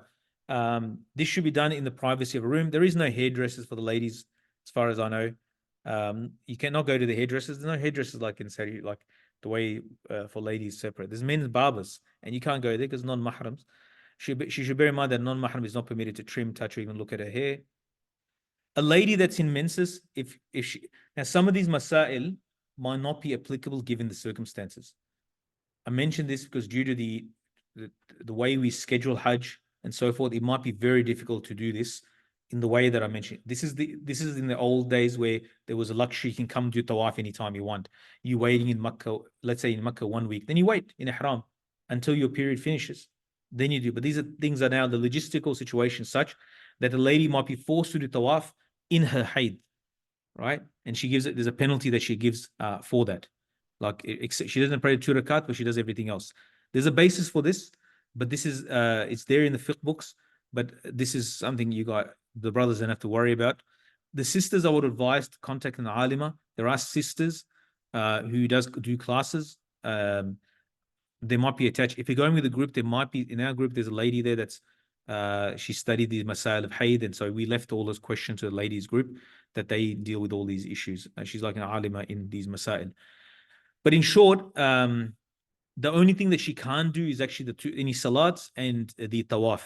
But in case of an emergency where there's like, this more applies when a lady's just going for Umrah and a ticket is booked, she knows she'll not be able to, like she got 2 days left, her period just started out, no way she's going to be able to be out of her period. She can do it in her hayd.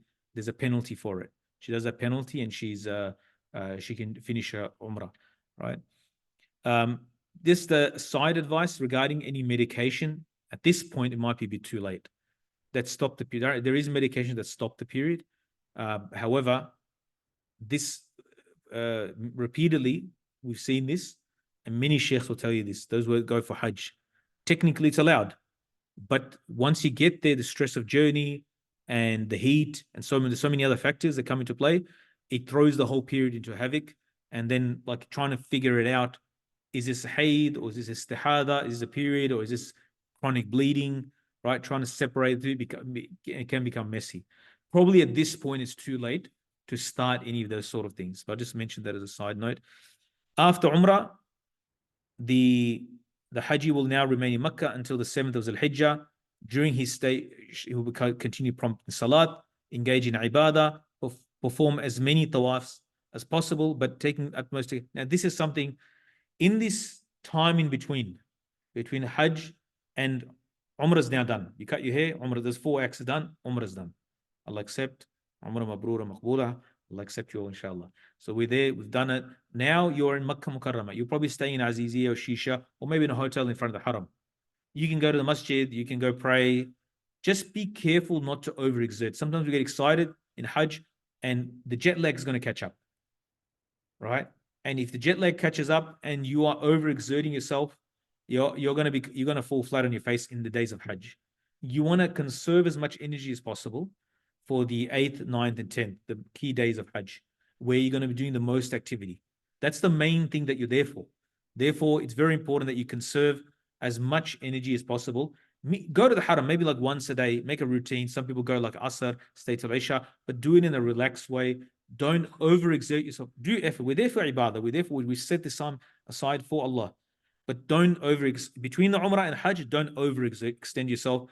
Else you will, people do fall. But, and then the immunity, doctors can vouch for me or not, but you don't want to overextend yourself and exhaust yourself to the point that you get sick in the days of Hajj, right? So it all catches up. So just pace yourself, put it that way. Pace yourself. No one's going to tell you you can't do ibadah, you can't do worship. Of course you can worship, but the thing is, pace yourself at a level that you can make sure you do the Hajj, the main days of Hajj.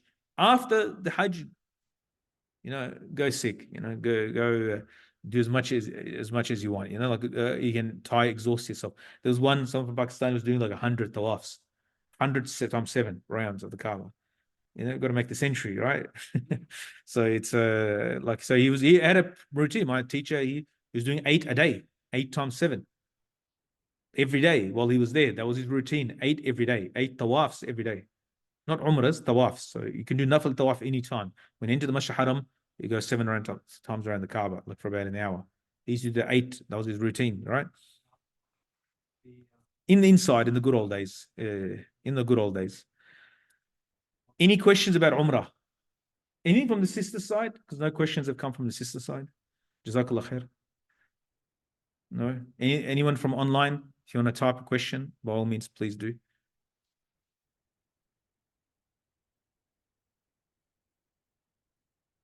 Nothing? I hope the Umrah is clear, inshallah. Online, anybody? Is the Umrah clear now? Feel like you have a picture of the Umrah in front of you.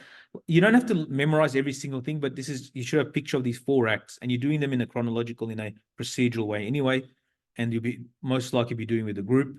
So there's no need to panic about this. Take your time and do it in a thing. Once you do this Umrah, the first Umrah, then you become familiar with everything, the place, the dimensions, the rhythm. You feel like you've been there always. Like you understand things. It's a very strange thing. Nowhere in the world you go to any city. I travel a lot, but you'll never have that feeling of like, I know this place. This is like my place. Like it feels at home. Like it's very familiar, despite you think it's familiar sometimes, wrongfully so, and but you feel a sense of familiarity of the place, which you don't feel with other. Somebody asked a question online. So there is no halq for the sisters. There's no shaving for the sisters, only trimming. Should be done by someone who has completed Umrah, correct? So for example, a husband can cut he can do it for you, and you can do it yourself as well, inshallah.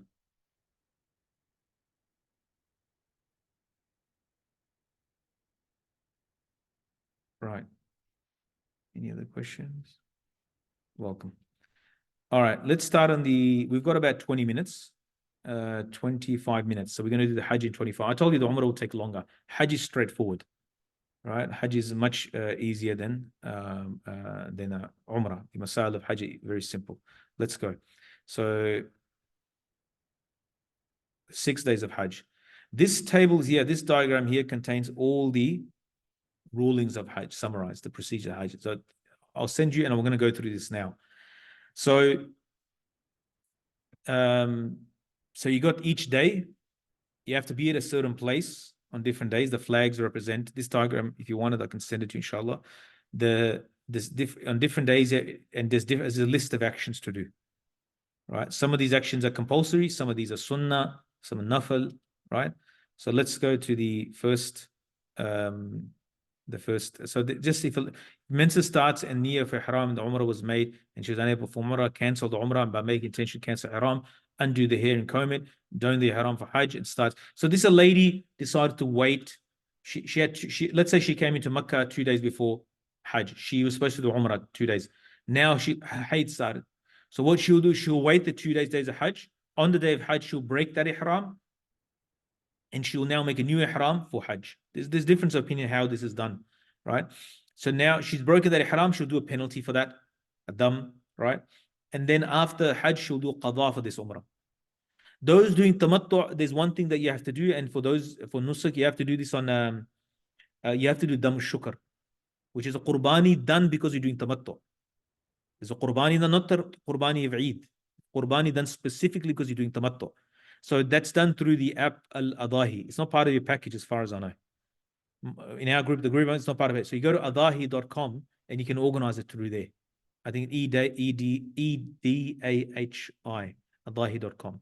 Let me just check quickly, because a lot of people didn't know this and they thought it was included. Even I thought it was included part of the package. It's not part of the package. But you want to check, might want to check, adahi.org. Adahi, ADAHI.org. Because you're doing tamattu', then you have to do dam shukr. It's wajib for you to organize as qurbani. Right? Adahi. So it'll be part of an-hadi. You'll do a hadi. Adahi. The page is Adahi. You found it? ADAHI. ADAHI. Adahi. Adahi is a plural of udhiya, qurbani. So in there's an option for hadi. Hadi, that's the one that you want to do. I think there's an option for which qurbani, type of qurbani that you do. All right. Do you understand that her hadi will now be replaced? She was doing hadi for tamattu, but now that she's not doing tamattu, she's not doing an umrah before Hajj. The lady, this is because she had a period and she has to break the haram. She's not doing an umrah. She'll be doing an umrah afterwards, which is separate. So but because she had to break the ihram, this is more specific in the Hanafi fiqh. In the other fiqhs, you might want to check. There's more flexibility, right? You might want to ask me after the Shafi fiqh. There's more flexibility in other madhab than this. Give penalty dam. So her qurbani that she paid for, now the need will be for breaking the ihram, not for dam shukr, for doing tamattu. She's no longer doing tamattu, right?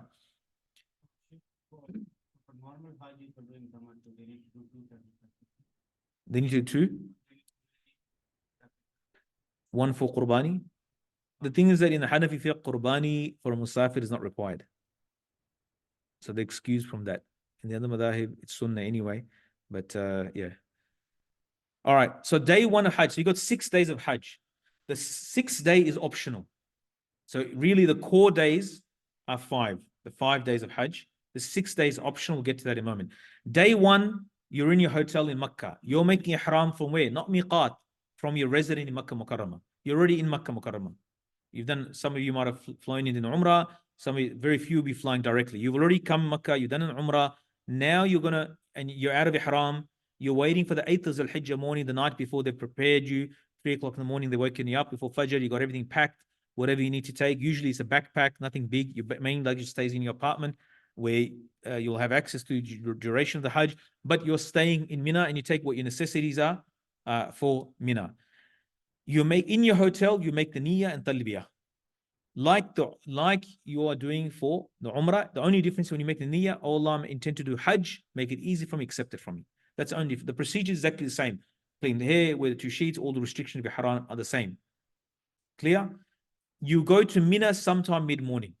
Sometime mid-morning before Dhuhr, you'll go to Mina, right? The tent city, right? You'll go there and you'll have your tent and arrangements depending on your package.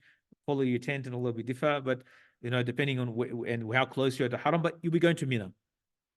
You'll be in Ihram from Makkah, your residence in Makkah, not from Miqat, number one. Same restrictions will apply. You'll go to Mina. You'll stay the night in Mina. You pray your Fard Salats, Zuhur, Asr, Maghrib, Isha, Fajr next day. There is nothing else to do from Fara'id or acts of Hajj in this time. But take note, because the books don't mention what you should be doing in your empty time.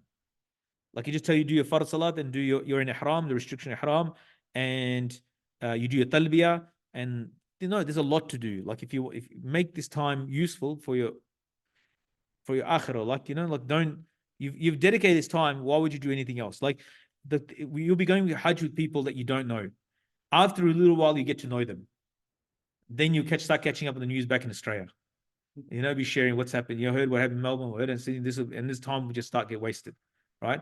So on the 8th of Zul-Hijjah, which is the first day of Hajj, Ihram from the hotel, go to the Mina. There's buses organized, and this is a logistic thing. And you'll given a time that when you get onto the bus, you'll be informed, and a bus will come and take you to your tent, where you will stay for the duration of the Hajj in Mina. That's where you base sort of camp in Hajj. Yeah, do Quran, Dhikr, Talbiyah. This is what Mina is, an image of Mina, what it looks like. And the second day is the most important day of Hajj, called the day of Arafah, where you'll go to the Maidan of Arafat, right? Which is, you'll be taken by bus mid-morning again, and takbirat of tashriq, takbirat of Eid will start after every Fard Salat until after Asr the 13th. So duration of Hajj, the Allahu Akbar, La ilaha. Those takbirat will start the duration of these days. First read the takbir and then the talbiyah. After Fajr, meaning after Salats, you should read the takbir and then the talbiyah. After Fajr, will be taken to Arafah for wuquf. This is the most important part of Hajj. Like literally, if you spend one moment in Arafah, you're ticked off the Hajj, pretty much. But if you miss Arafah, you have to come next year, do it again. Like that's what you have to do, qada of this Hajj. Remain in Arafah from midday till sunset is wajib. To remain in Arafah from midday till sunset is wajib. But you just have to be there a moment for your Hajj to be valid. After Zawal, perform wudu, and so Zawal means midday, and start the wuquf. This is not too far from where we are, Jabal Rahmah, but there's no requirement that you have to climb to the top of it or climb it at all. Rasulullah ﷺ, he did the wuquf near its base, he never climbed it. So people that insist on climbing it like it's something to be done. No, Rasulullah ﷺ said that the plain Arafat is a place to do wuquf, a place to stand. Yeah, we stand and make dua, basically. It literally means stand, but basically you've dedicated this time for dua. That is the main thing to do in Arafah, is make dua. It's a place of dua, right? So Rasulullah ﷺ, the estimate is he made dua in May, June, this time of the year, which is the hottest time of the year, for 5 hours, continuously making dua. His hand used to go down, up, then go drop down again, continuously making dua. Zuhur, Salat, Asrat will be combined in Zuhur time. Joining the Zuhur and Asr is only by, this is according to Fiqh Hanafi. In the other madhab, you can join prayers and shorten the prayers because they're traveling. In the Hanafi mazhab, you can't join it unless you're praying with the Amir of Hajj, which is usually the Mufti of the country. But since we're praying in our own tent, you'll see some people join prayers, some people that don't make a big issue about it. I'm telling you, for all the Hajj that went, unnecessarily debates and discussions start. Don't waste your time on it. If you're following the Hanafi fiqh, we pray Zuhur time in your tent, Asr time, end of story. And you're shorting the prayers 2 and 2. Yeah, there are different tents. Yeah, because it's like 10 kilometers away, so you have to take a bus there. Yeah. So correct. There's tents out of far. There's in Muzdalifah. There's no tents unless they've changed it. There's no tents. You're out in the open, right? This is according to Hanafi fiqh. Spend maximum time in dua and seeking forgiveness until sunset. Stand and worship when tired. Sit down, but continue your worship. Do not waste time. I've seen people. I remember many years ago, Hajj, 6 hours is this time. It's about 6 hours, right? Now it's longer because we're in summer, but 6 hours. 2 hours, Australian group argued that they don't have a tent. You literally just need something shady. There's drinks there, water there. 2 hours were spent of the 6 hours. The most important day of Hajj was saying we don't have a tent. You're going to leave in 4 hours. Just find a spot. What happens after people want some isolation? They want to make dua. They go outside. They go out of the tent anyway. But like we got fixated on like unnecessary things. This is a time for acceptance of dua. This is Masjid Namira where the Eid, the khutbah is done. But this is prime real estate. And in Arafah, you're not going to get it. As far as I know, you're not going to get a spot. Good luck. And but I walked the side of this place, like 200,000 people there. It took me 2 hours to walk the side of this mosque. It's not that long. It's not that big. You look at the size of people, it's not that big, but it was so jam-packed and people pushing it, so forth. Because we saw two, because we walked the Hajj. So we saw the signs, 1 kilometer to the place they want to go, 1.3 kilometers. Which one are you going to take? The 1 kilometer one. Then we found out why. Right? When we went in there, it was too deep and we had to now get across it. So the people that have come here, they haven't even gone to Mina the previous day. They've come directly here the night before. So they're skipping a part of the Hajj, so according to many imams, it's invalid to do that, or it's wrong to do that. Anyway, on that night, so day 1, 5 times salat, you're in ihram. Day 2, in the morning, you're taken to Arafah, spend the day in dua. And the night of that same day, another bus will take you, in yet a lot of time, will take you from, when you finish the day, take you to Muzdalifah, right? After Maghrib. After sunset, you will not read your Maghrib in Arafah, but rather in Muzdalifah each time. Continue with Talbi and Dua. When group's turn comes, you'll be transported to Muzdalifah. A word of advice to do wudu istinja in Arafat after sunset, as Muzdalifah does not have the same facilities. That's improved since these slides were made. Once in Muzdalifah, perform Maghrib and Isha. First one, Isha Fard, first with 1 adhan and 1 iqama in Isha time. In Jamaat or alone, you do always pray together. This is according to Fiqh Hanafi, right? Then perform the sunnahs and witr. Thereafter, collect 80 stones. That's the only place you can really collect stones. You can collect at other places, but this is the only place really. So collect the 80 pebbles. You actually need 70, but the 10 is bonus in case you drop some along the way. This is a recommendation by this brother. Remain in Muzdalifah till the morning, rest and do ibadah. So you can rest. You don't have to do worship the whole night. Have rest in the night as well as sleep. People do sleep. In the morning, after Subh Sadiq, one will perform Fajr Salat and will remain in Muzdalifah till just before sunrise. If someone remains in Muzdalifah even for a little while after Subh Sadiq, after Fajr time starting, the wuquf at Muzdalifah, which is wajib, will be accomplished. Just before sunrise, about 5 to 10 minutes, one will proceed to Mina. All right, this is the place where you'll stay. Inshallah, it looks so organized and neat. Hopefully that'll be like that for us. Inshallah. Looks like they have improved certain things. Once in Mina, our duty for today is to pelt. So there's a few things to do now. Once you finish Muzdalifah, you go back to Mina, your home base, like your first place, right? That's your main place that you stay. Arafah is finished, you're not going there again. Muzdalifah is finished, you're not going there again. You're now in Mina. From here, you have to now do the big Jamrah. Big Jamrah means the last Jamrah, or the stoning. You walk past the first two. On the 10th, the 3rd day of Hajj, you walk past the first two, right? You ignore them and you do the 3rd one, right? The last one. You see people just walk past the first two and you just do the last one. That's the first thing you have to do on this day. Second thing, the talbiyah stops just before you throw the stone, the first stone. So for the 2.5 days you've been doing talbiyah. As soon as you're about to throw, the talbiyah stops for Hajj. Everyone fit must pelt. Sometimes people are sick or the elderly, they can give the stone to somebody else and appoint somebody else to do for them. The time for this is from sunrise to the sunrise, the Subh Sadiq start of Fajr the next day. Day 3, the 10th of Zulhijjah, right? So that was day 3. You pelt the Jamrat Aqaba, the big Jamrah, the last one. You skip the first 2. This is in day 3, we're repeating again with 7 pebbles. Throw with this dua. After pelting Jamrah, depart from this area. Except for those who are excused, everyone must pelt. Fear of large crowds is not an excuse. So that's what it looks like, the Jamrah from the inside. This is what it will look like to us. So there's 3 of these. You walk past the first. You can't go wrong because they make the traffic go one way. So you cannot like go off. Is this the big one or the small one? Right? The first one that comes. No, it's the small one. Right? You have to go past. The way they made the roads now, it's only one way. So that's what it looks like. We are usually coming. See that? Is there a mouse? Oh, okay, you can't see the mouse. So if you see, I'll just show it to the brothers here. If you see that, we're usually coming over there from the tunnel there. We're coming like that down here, right front to back. Those bridges that across the 4 bridges that are there. This usually we're at like 3rd level coming through the tunnel from our area. Like we're at the end of, like in Australia, we're at the end of the, we're at the end of the world, and in Mina, we also checked at the other end as well. The big groups to get it like easy access, Indonesia, Pakistan, all these, because they're like hundreds of thousands of Hajjis come across then like that down. All right. On the 10th, the same day, this is the 3rd day, you have to do Damu Shukr as well. So you've done the pelting and your Qurbani will be done, right? The halq or qasr, and then cut the hair, right?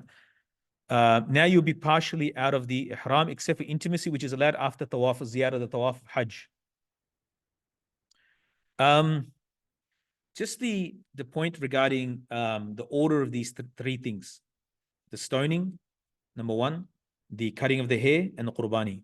In the fiqh Hanafi, the official view is that it's wajib to do this order. In all the other madahib, it's sunnah.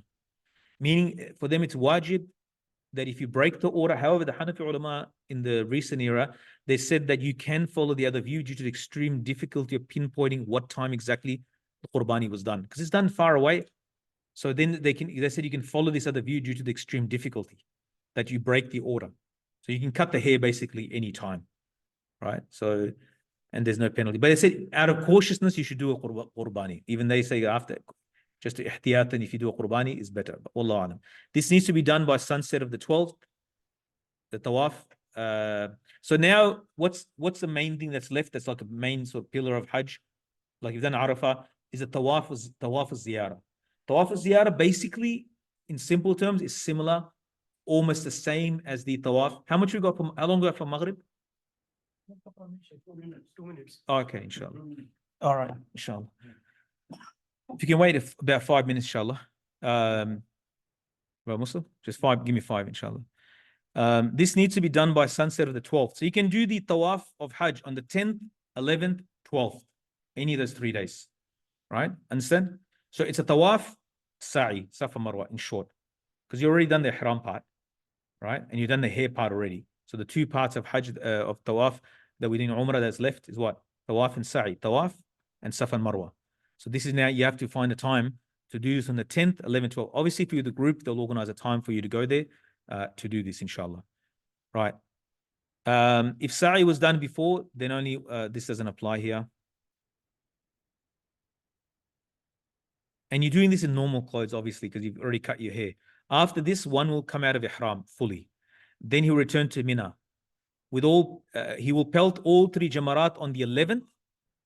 The 11th, first the small one, then the big one, then the middle one, then the 3. So he'll do the 3 jamarat on the 11th and on the 12th, and the optional 13th.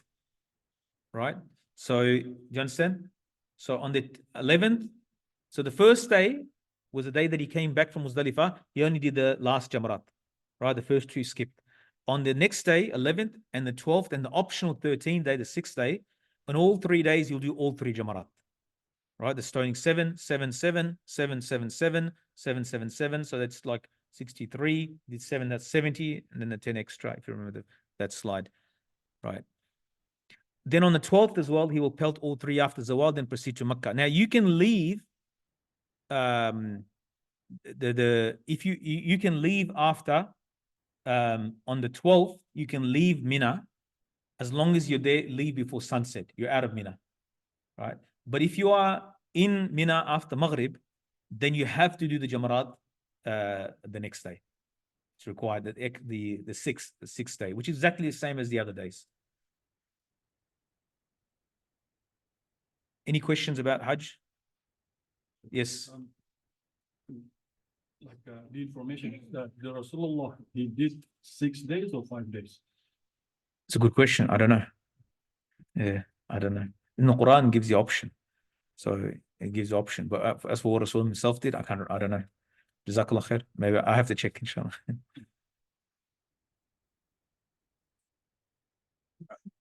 If we follow that sequence, what's the going the stone, the sacrifice, the animal, then I said this is sunnah according to majority of the schools and Imam Hanifa's students himself as well. Because of the extreme difficulty in pinpointing the time of the Qurbani, then even the Hanafi ulama muftis have said that there's a conference held for this and they discussed this and said it's very difficult to pinpoint it. Then you can follow his students and the other Imams.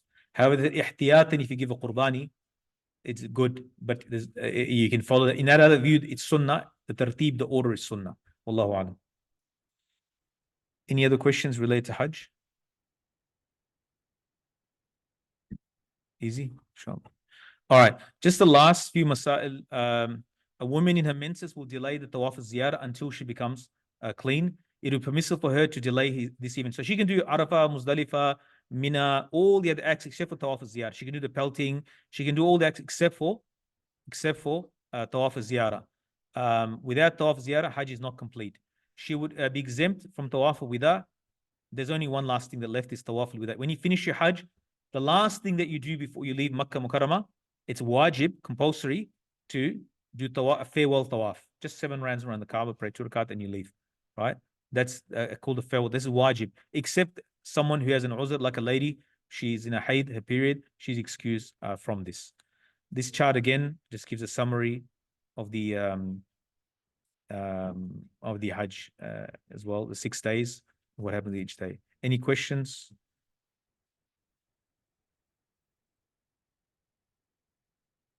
Inshallah.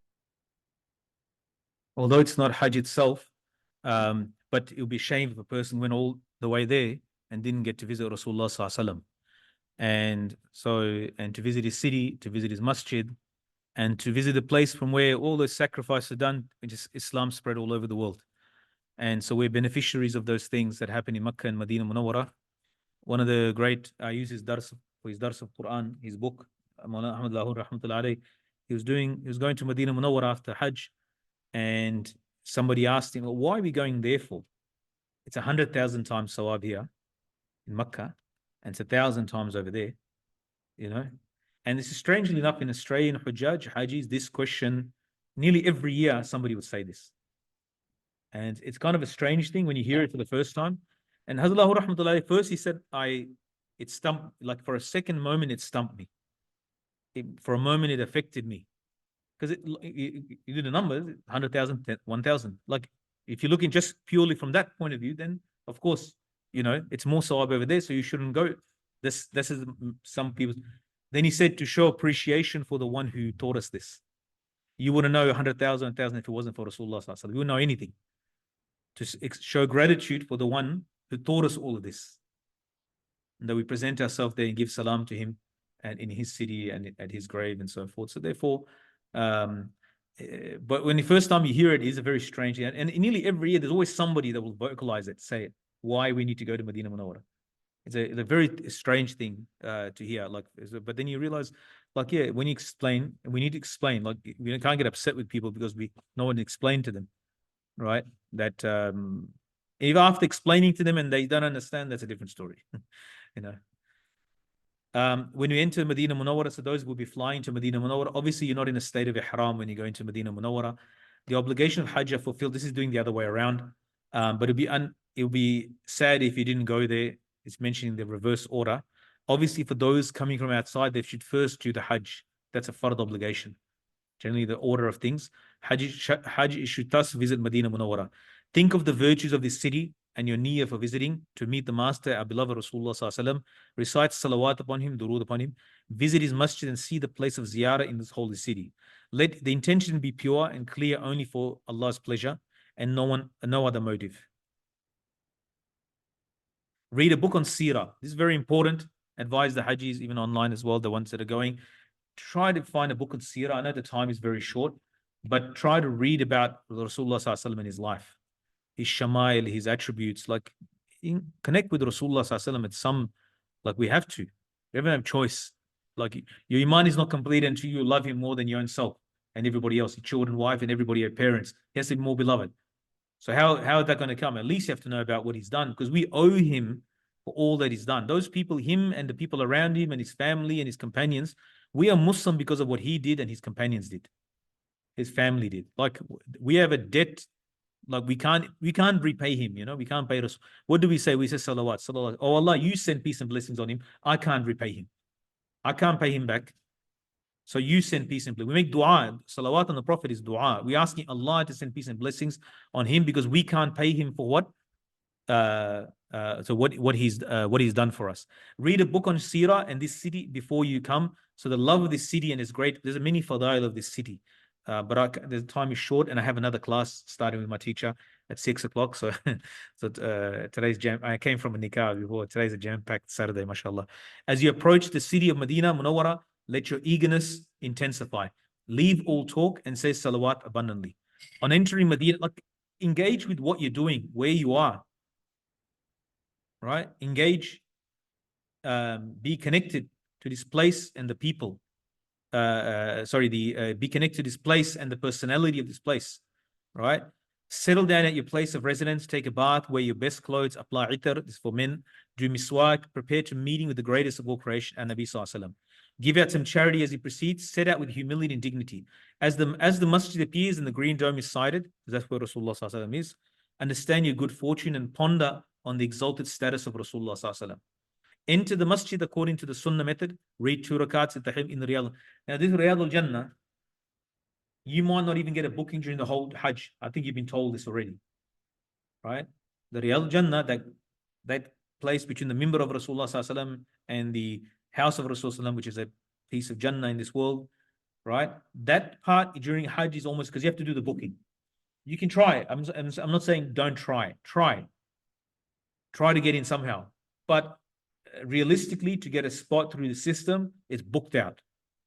You might get like someone cancel or something, you know, and you pick it up and, you know, inshallah, you get something like that. But I'm just telling you now that you might not get a whole chance in the whole Hajj in the days of Medina to pray in the Riyadh al-Jannah. So it is a heads up. Try as much as you can. Try to get in other ways, legal ways. but you should be realistic, given the systems and traffic. It's more traffic control issue than anything else. The heart must be filled with awe, casting glances low. So you can pray in other parts of the masjid and focus on the magnitude of the occasion as you proceed towards the holy tomb of Rasulullah Sallallahu Alaihi Wasallam. Do not look around and be distracted by decoration and crowds, phones. People are doing wrong things. You'll see around you. They're totally like not like their manners are not befitting what they're doing. You know, Abu Ayyub Ansari radiallahu anhu came, and he, when he came to the grave of Rasulullah Sallallahu Alaihi Wasallam, he would fall over from crying. Of course, you don't act. This is something involuntary, right?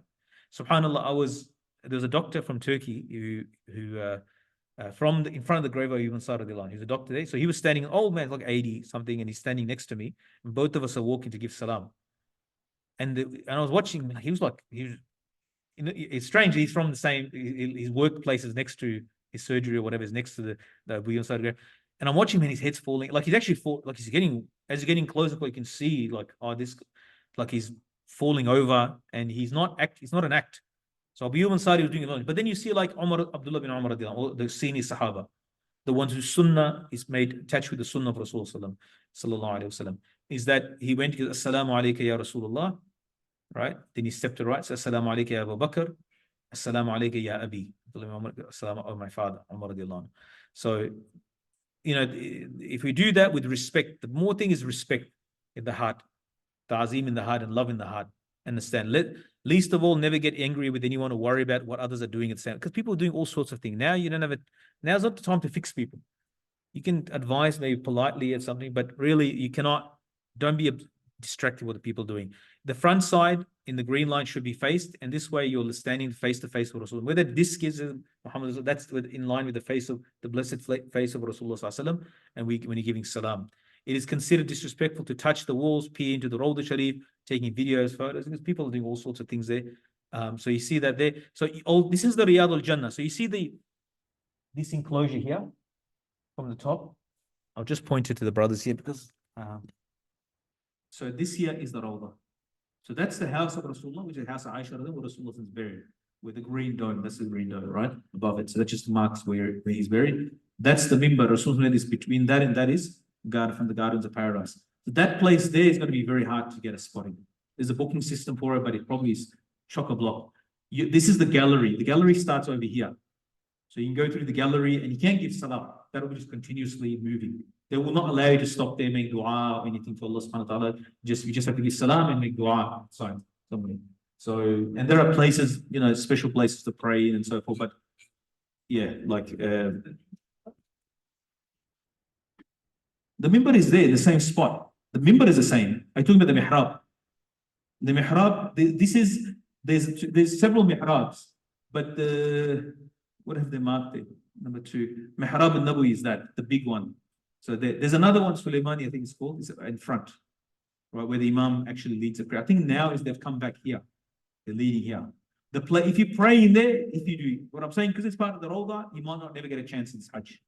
So we have to be realistic, just so, inshallah. So if you go give salam with a moderate voice, do not shout or speak loudly. The greater the respect and reverence, the greater will be the possibility of acceptance of his intercession. By saying as-salatu wassalamu alayka ya Rasul, paying homage has been accomplished. There are other forms of salawat and du'as and more respectful and titles and beautiful in books, but and also one must thank Allah for this blessing. We actually came in proximity with our Prophet sallallahu alaihi wasallam. Asking for intercession is very important, and one should beg Allah for Nabi sallallahu alaihi wasallam's intercession. Although dua should be made facing the Qibla, it would be disrespectful to have one's back to Rasulullah sallallahu alaihi wasallam. It is better to face him and make dua, avoiding raising the hands. In this time and age, people are ignorant. They think that you're making dua to Rasulullah sallallahu alaihi wasallam. Finally, after salam, move a little forward, and then greet Abu Bakr, and a little further and greet Umar radiallahu anhu. Other significant places are shown in the diagram. There's Baqi, we should visit. There's hadith about that. Rasulullah, about the great cemetery where there's 10,000 companions of the Prophet buried there, great Imams buried there, and so forth. Rasulullah said, whoever is able to die in Medina, then let him die there, for indeed I will intercede for the one who dies there. Ahmad is narrated. In Baqi also, the day of Qiyamah, my grave shall be opened first. I shall step forth, then shall Abu Bakr step forth, and then Umar, and then shall I proceed to Al-Baqi and take all its inmates with me. Then shall we await the inmates of the graveyard of Makkah, and shall meet me halfway between Makkah and Medina. So I went, because the timing is, my time is finished. So Jazakumullah khairah. Just final advice. Rasulullah sallallahu alaihi wasallam, I mentioned about the 3 things: feeding others, speaking nicely, and to spread salam. Rasulullah sallallahu alaihi wasallam said this is a person, this is a Hajj mabrur, which is reward is Jannah. 3 don'ts: no obscenity, la rafatha wa la fusuq wa la, no rafas, no transgression, fusuq, fisq, and no disputation, jidal, no argumentation. Absolute last slide. Life after Hajj. Hassan Basri, the great tabi'i, rahimahullah, said, Hajj mabrur entails that one returns there from relinquishing the life of this world and desiring the hereafter. Although you have a Hajj mabrur, Ameen. Jazakumullah khairan. Assalamu alaikum wa rahmatullahi wa barakatuh. Yeah, I'll send it in the Ummah group, inshallah.